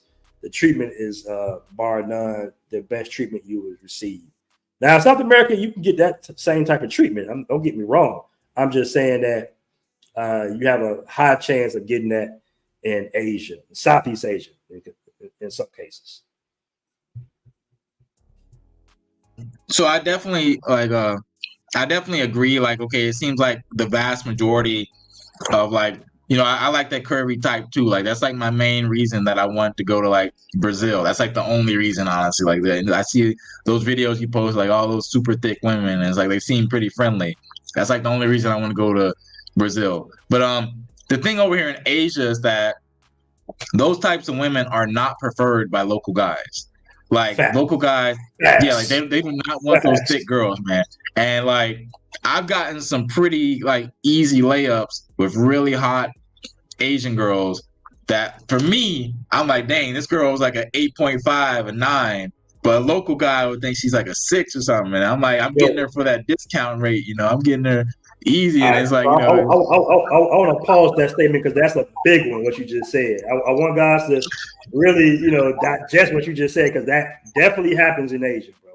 You will be dating a chick in your eyes is drop dead bad.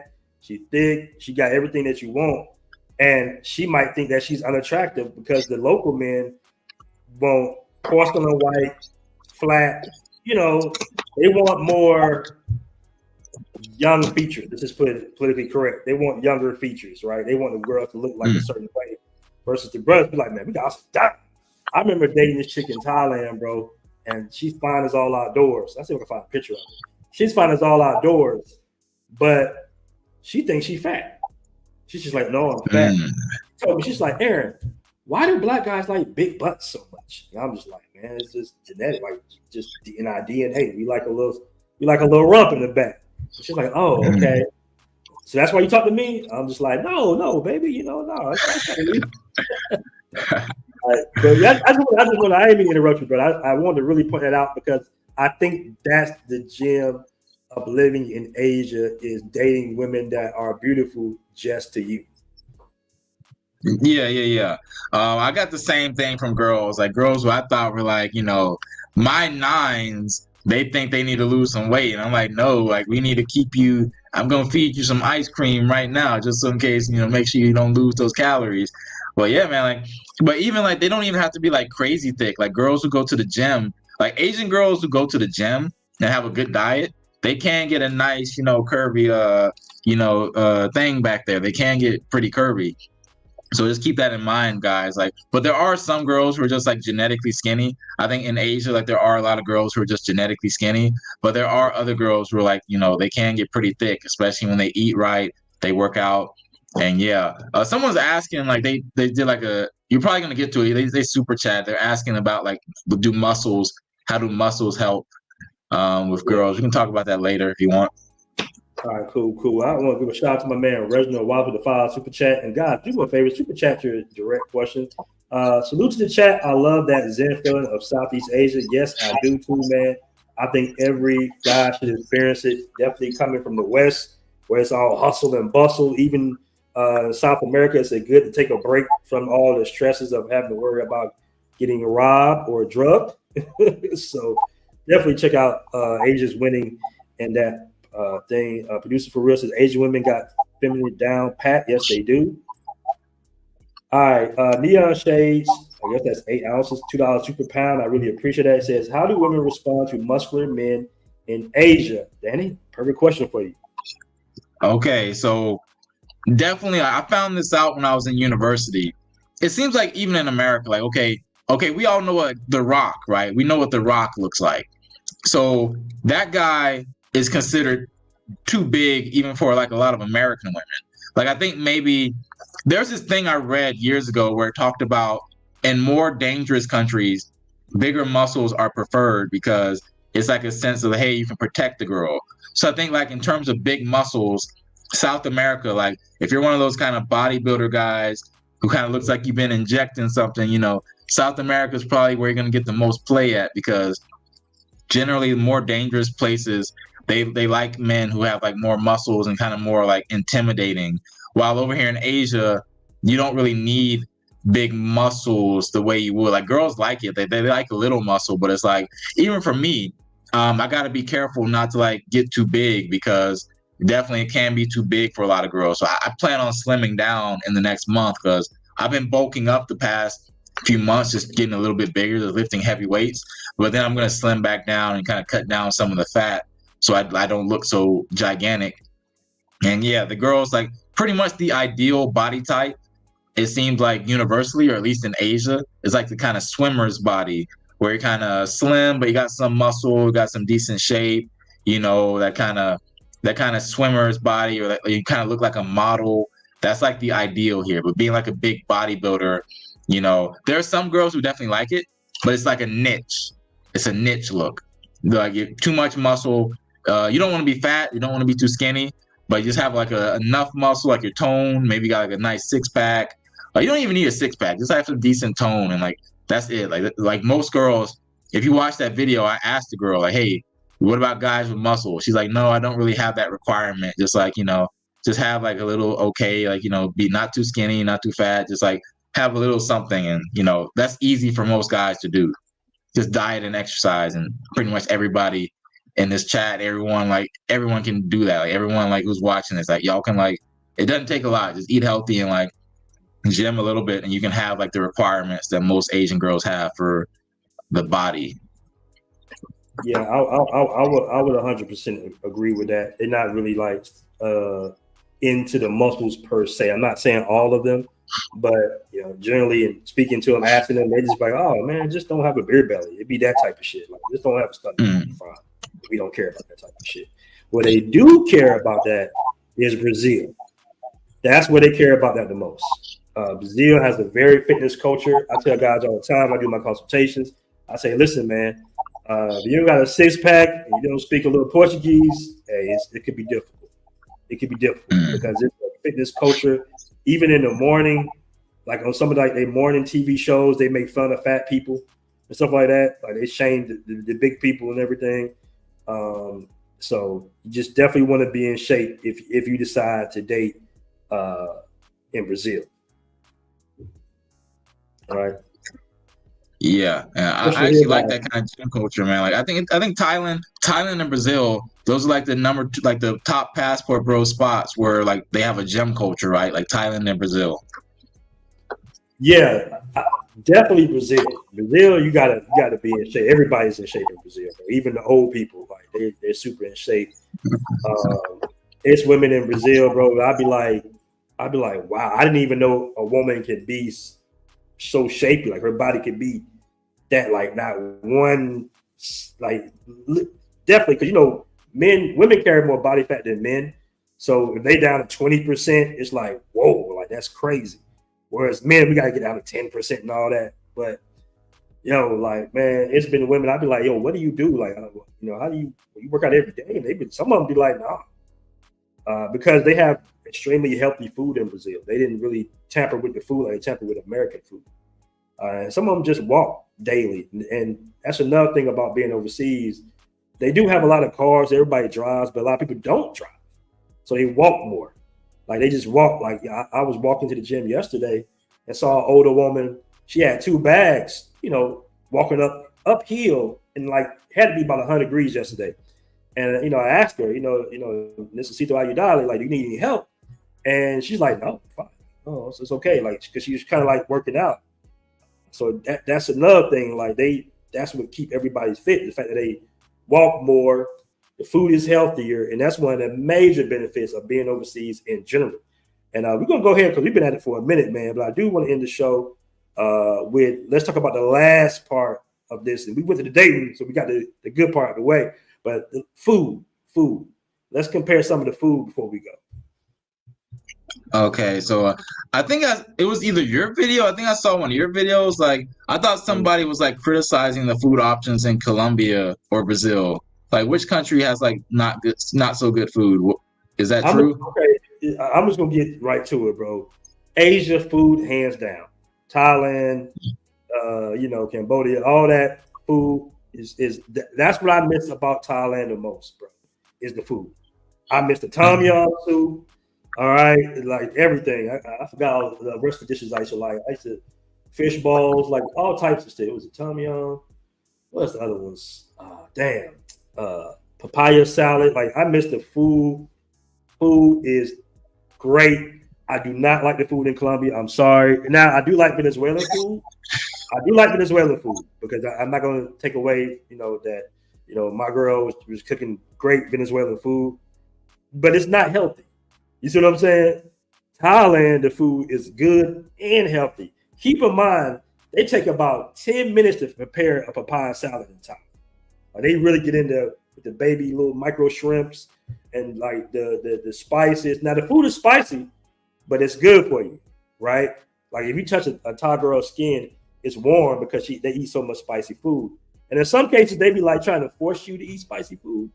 But man, I miss Thai food hands down. I do not like Colombian food. I do not like Brazilian food. I'm sorry. You know, I matter of fact, I like American food better than South American food. And people can argue with me on that. I'm just saying in general, I like American food better than cucumber salad. That's right. And squid and balls and Thai. Yeah, hold on. Daryl with the story. You know what I'm talking about. Cucumber salad and squid and basil in Thailand. You absolutely right, bro. Right. Yeah, man. I mean, Like, also if we're talking about American, and Colombians go back and forth about, you know, is the food better than Venezuelan food? Let me tell you, Venezuelan food hands down is better. Jamaican food is better than anything I've ever tasted in South America, like Colombia and Brazil. Don't like the food.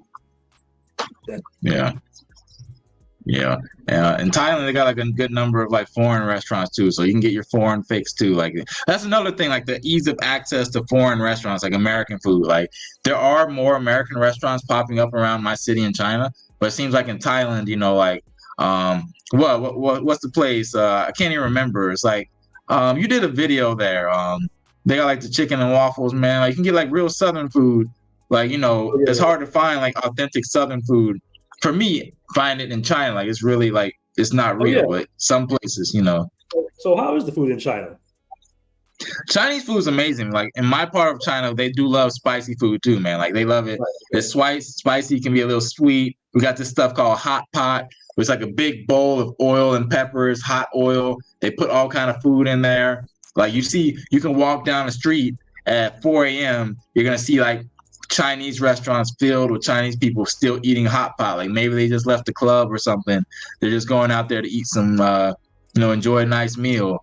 And that's just something really unique about China. Like, you know, walking around, like, and like you said earlier, like, you know, like a city that's walkable. So you can walk around, eat, walk and talk. Like the food culture, I really love it over here in my city, especially. So yeah, it's like a top tier thing. I really love like the food here. It's like, I have no complaints at all. It's like Sichuan food is famous, y'all. Like, hold on, I got a cookbook right here. Hold on. Okay, cool. And I'm writing this recap list. While you do that. Okay. Oh shit. Chinese too. Yeah, I was learning how to cook, y'all. So like we got all these dishes, you know, good stuff. There. This is Sichuan food. This is from my part of China right here. Tofu right here. This tofu is like really famous in my part of China. Kung Pao chicken. I know y'all love Kung Pao chicken. That's one of my favorite things to eat here in China, man. It's Kung Pao chicken, man. It's good, man. It's good stuff. And so we got like a lot of, here it is. It's Kung Pao chicken. It's the good stuff. They got the peanuts in there. I ain't hell of that in Thailand. Yeah, you're right. Yeah, it's good, y'all. So we got all kind of Sichuan food here. Got all kind of Sichuan food, y'all. So yeah, it's good.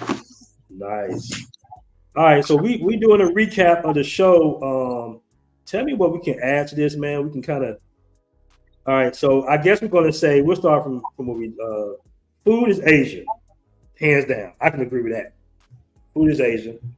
I would say we got more to add to this. We got safety, Asia. Right? Cost of living, Asia. Comes to the women, I got to give the edge to South America. I mean, because let's be honest, guys want what they want. And, you know, our beauty standards are a little different than Asian beauty standards. So it's a lot of women in Colombia and Brazil, bro. It's fucking ridiculous. Dominican Republic, it's just, bro, when I leave my apartment, it's just like, I'm saying damn constantly. Even when I was in Brazil, you're going to be saying damn constantly. Colombia, damn. Like the women, I guess what the reason that the South American women, the Caribbean women win over the North American women is because of the naturalness. They don't wear a lot of makeup. They're totally natural. Like I don't see a lot of makeup, especially cake makeup, unless they going out or some shit. They wear their natural hair more, where they can't afford the expensive weaves. So beauty-wise, and the mixes of races, let's be honest, they push out beautiful exotic women. You know what I'm saying? So I got to give South America on the women. Dating-wise, South America still wins, but two things. feminism is definitely present here. And two, you got to be careful dating more so in Colombia. Brazil, you can date. I don't think they really on that type of time of drugging you and robbing you in Brazil. I think in Colombia, you got to be extremely careful, which changes everything. Yeah.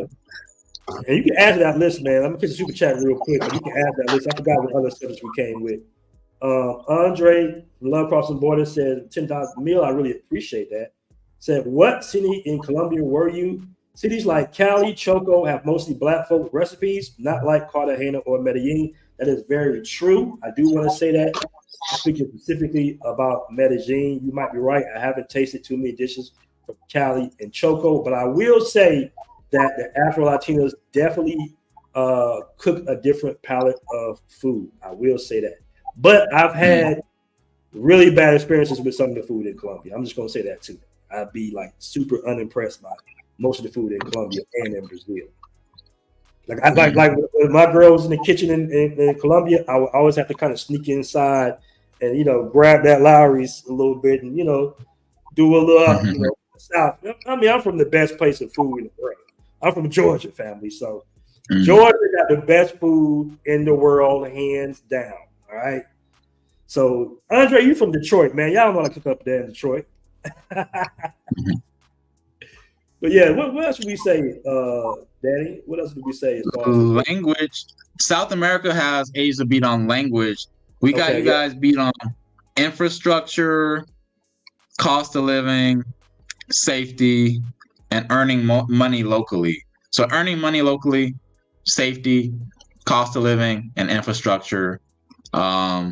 There, it seems like mainly like what you said, South America just has this beat on the women. Like I think really like that seems like the real overall thing, and that might matter the most to a lot of guys.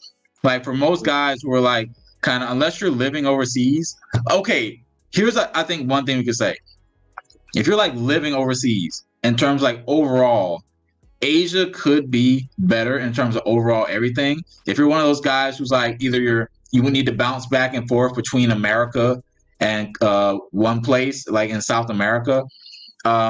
Colombia is good because the women, I see lots of guys who they're kind of weekend warriors, but they still got women in Colombia that they can see like at least twice a month just from catching planes. So that could be something to consider, guys. Just in terms like overall everything, for me, definitely Asia has it if you can manage to live overseas. But if you're doing like a mix of half and half, I think South America probably works out well for a lot of American guys. Yeah, you gotta outweigh the pros and cons. Like I say, if you have an active online job where you don't like working night shift in front of a computer at 4-5 in the morning, I would say stick to South America on that digital job. If you want to actually work and make decent money, I would say Asia. So it's definitely some pros and cons. If you like an entrepreneur, digital entrepreneur like myself, you can pretty much be anywhere in the world, but just keep in mind that your meetings and you will lose a little. I don't want to say focus, but you will lose a little in efficiency if you're living in Asia and you're doing business on the East Coast in the East Coast time. Because now building the app, all the developers were in I think India, right? I think India is like a 5-hour time difference, and it was difficult, like waking up to messages, responding to the messages, and they responded a day later. Even when I was developing the last beta version of the app, not the last one, the previous beta version of the app, the developer, he was in Atlanta. So it was still a 12-hour difference. So it was delayed day by day. So if you're in some type of development, I would say definitely South America. Now, if you just got your bread right and you got your, you got one of Danny's consultations and English courses, then you're going to be all right. All right. And let's speak on that real quick before we go one more time, bro, about your courses and what you got here in the chat, the travel guide. Yeah, so I guess I'll plug that too because guys seem to like it. So English teaching is what I do over here. I've been doing it for about 10 years. I made a free guide for you guys who are interested in getting into English teaching or learning about it. You can it'll help you get started in it. So, but what you said earlier about the time zone thing, that is important. Like, for example, like when I do consultations with guys, I usually hold my consultations like after midnight. So like later this week, I got consultations lined up for after midnight, and it does kind of cut into my party time, but I'm not partying too much right now, so it's okay. But, you know, you have to kind of work on that time zone difference. But when you can work locally, it works out a lot better. So for me, I teach in the classroom and I also teach online. So like when I'm in the classroom, I got these university job. I'll be going to work in a few hours, maybe 4.5 hours later, I'll be heading to work. And I do that. And I also teach online, and I teach in the evening time here in Asia. So maybe from 6 to 8 p.m. or 6:30 to 8:30 p.m. And that's a lot more manageable. And I can still kind of have a normal life here, and I'm still making pretty good money, because in Asia, you can make a pretty high salary without needing to, like, you know, work super hard or need a lot of qualifications. That's why I always push English teaching for guys, because it's just a really good way to make money overseas. And it's like one of the fastest ways to make money overseas, especially for Brazil. Like Brazil, they hire people. You don't need a degree or anything to teach English in Brazil. So you can really get a pretty good setup. That's a plug right there, bro. Hold on. So you don't have to have any type of certificate to teach English in Brazil? Yeah, you know, like it's pretty much like you're from America, you're a native speaker. A lot of South American countries are like that, actually, where they don't really have. Asia has fairly strict qualifications in a lot of countries, especially like China, Japan, South Korea, the big three richest Asian countries. But really, you know, even there are a lot of people who teach like part-time, like, you know, you show up and you're just teaching on the side. It's kind of unofficial, kind of under the table. Like a lot of people do that. Like that's like probably the majority of people in China do that anyway. Like you got these people like you got Russian people, Indian people, Pakistan people. They're over here teaching English, even though English is like their third language or something. They don't speak it naturally, but they still make a really good living from it. It's possible over here. The market is so big. So I've been doing it for 10 years, and the money keeps getting bigger and bigger every year. So nice. That's a big advantage right there, man. I want to give a shout once again to my man Andre and Andrea Love Crossing Boys with the 10 mil, man. I really appreciate you. Salute to you. Says I agree. I give it to Asia, and you're closer to more countries and cultures in the East. Whoa, I'm surprised he gave it to Asia. So wait, Andre's saying that but I think Andre's in Colombia, so I'm surprised. But I guess maybe Andre just thinks Colombia is really good. I don't know his opinion on like the rest of South America, but I'm surprised to hear him say like he gives it up to Asia. Like he's saying like Asia's like the best overall. Like what's he saying? You know, Andre said in his last stream, I think I listened to, he said he loyal to his passport, just not one country. It shocked me too. Okay. I said, oh shit, I thought it was all Colombia. But shout out to Neon Shades. He says the schools pay $400 a month in Brazil for English teaching. LOL. Well, the school paid for English teaching. I think, look, it depends how you set things up, man. Honestly, you can like make pretty good money. Like the way you can set up your classes, you can make a lot of money per hour. It just depends how you set things up. Like if you're kind of work for someone else, they set your hours. But if you kind of take an entrepreneurial aspect of it, you can do pretty well in a lot of countries. It just depends how you set up your classes, you know. I know people who are making like $100, $200 an hour if they set up their classes the right way. Like that's what I learned from a guy. I learned how like, dang, like you can get a ton of money just from like the way he's got his students in one class, you know. So I'm living pretty good, y'all. Like I don't have any money complaints really. Like I teach online. Like I'm gonna be teaching online. I'll be traveling. Maybe BMT will visit me over here in Asia maybe next month or something. We'll see what happens. And I'm still gonna be teaching like a couple hours every day. And you know, the money I make there is like, you know, it's bridge. I think what you're trying to say is maybe is the dollar to Chinese yen, is that, you know, you get paid more because the currency exchange is better, right?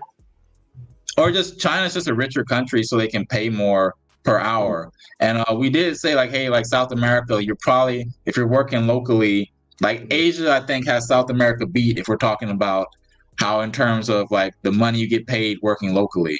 So like it's pretty easy for me to make thousands of dollars per month in Asia, and I'm not working really hard. Like I teach less than 25 hours a week maybe, and I'm still making multiple thousands of dollars a month from English teaching. So yeah, it seems more possible to do that in Asia compared to South America. Okay. All right. And Andre says, facts, many people teach English here in Colombia. Okay, that's good. That's good to know. Maybe it's a situation where maybe if you were in South America, maybe you can do the English teaching, maybe it's more so on a part-time thing, you know, that's your main source of income. I mean, it's good to have access to that. Like, you know, if anything happens, the thing is, y'all, with English teaching, you can always rely on that backup income. So if anything ever happens, if your business kind of hits a wall or something, you can always fall back on English teaching. So I know that no matter what here in Asia, I'm always going to have access to at least $1,000 a month, a couple $1,000s a month just from English teaching in case I ever need it. I always have that to rely on in case, like, you know, anything bad happens. And I'm curious about what you said about Georgia. Look, I lived in Georgia for like 7 years. So what do you think about Georgia food compared to New Orleans food? What do you think? Man, the hell with New Orleans, man. They ain't got no good food. Nah, I'm just joking. New Orleans is up there. They got some good gumbo. They do. But that shrimp po' boy, man. That shrimp overall, po' boy, I think Georgia has the best soul food in America, hands down. You know, because we can cook the gumbo too, players. We can do the gumbo thing too. You know, I see now I'm missing the Georgia food and everything. But yeah, I mean, you know, we got some good food in the South in general. So shout out to everybody in the South. You know, that New Orleans shrimp po' boy, man. That's my thing, man. I've been to New Orleans like twice, and like I just love like the way they season the food. It's like I think it's amazing. It's my thing. You know, New Orleans and Atlanta have always had like a friendly battle when it comes to football and food and shit. So, you know, but I would give it to them on the seafood. They got the seafood pretty. I mean, come on, they don't, you know, it's New Orleans, so they got the seafood on pot, man. But hey, guys, it's been a great show, classic show. We got some more shows coming up this week. We're gonna do this kind of consistently. You know, I'll be on your channel if you ever want me to be on your channel as well. Even though I know you do more of a vlog format. So guys, let me know what you think in the comment section. Who you think overall is the main winner here, South America or Asia? Once again, we are out. Appreciate you guys joining us. Salute. Peace. See ya. We are out. Globetrotters, are you ready to elevate your travel game and make every trip unforgettable? Get ready to revolutionize your adventures with Passportbros app. Your ticket to turning passion into profit. With Passport Bros, your travel videos and posts aren't just memories, they're money makers. Share your awe-inspiring experiences with the world and watch your bank account grow with every click. But wait, there's more. Connect with a vibrant community of fellow explorers, where camaraderie knows no borders. Exchange insider tips, forge lasting friendships, and create memories that last a lifetime. And that's not all. Gain access to exclusive discounts on accommodations, from cozy boutique hotels to luxurious resorts, ensuring you can travel in style without breaking the bank. So why settle for ordinary when you can experience the extraordinary? Join the Passport Bros app today and unlock a world of adventure, connection, and endless possibilities. Download the app now.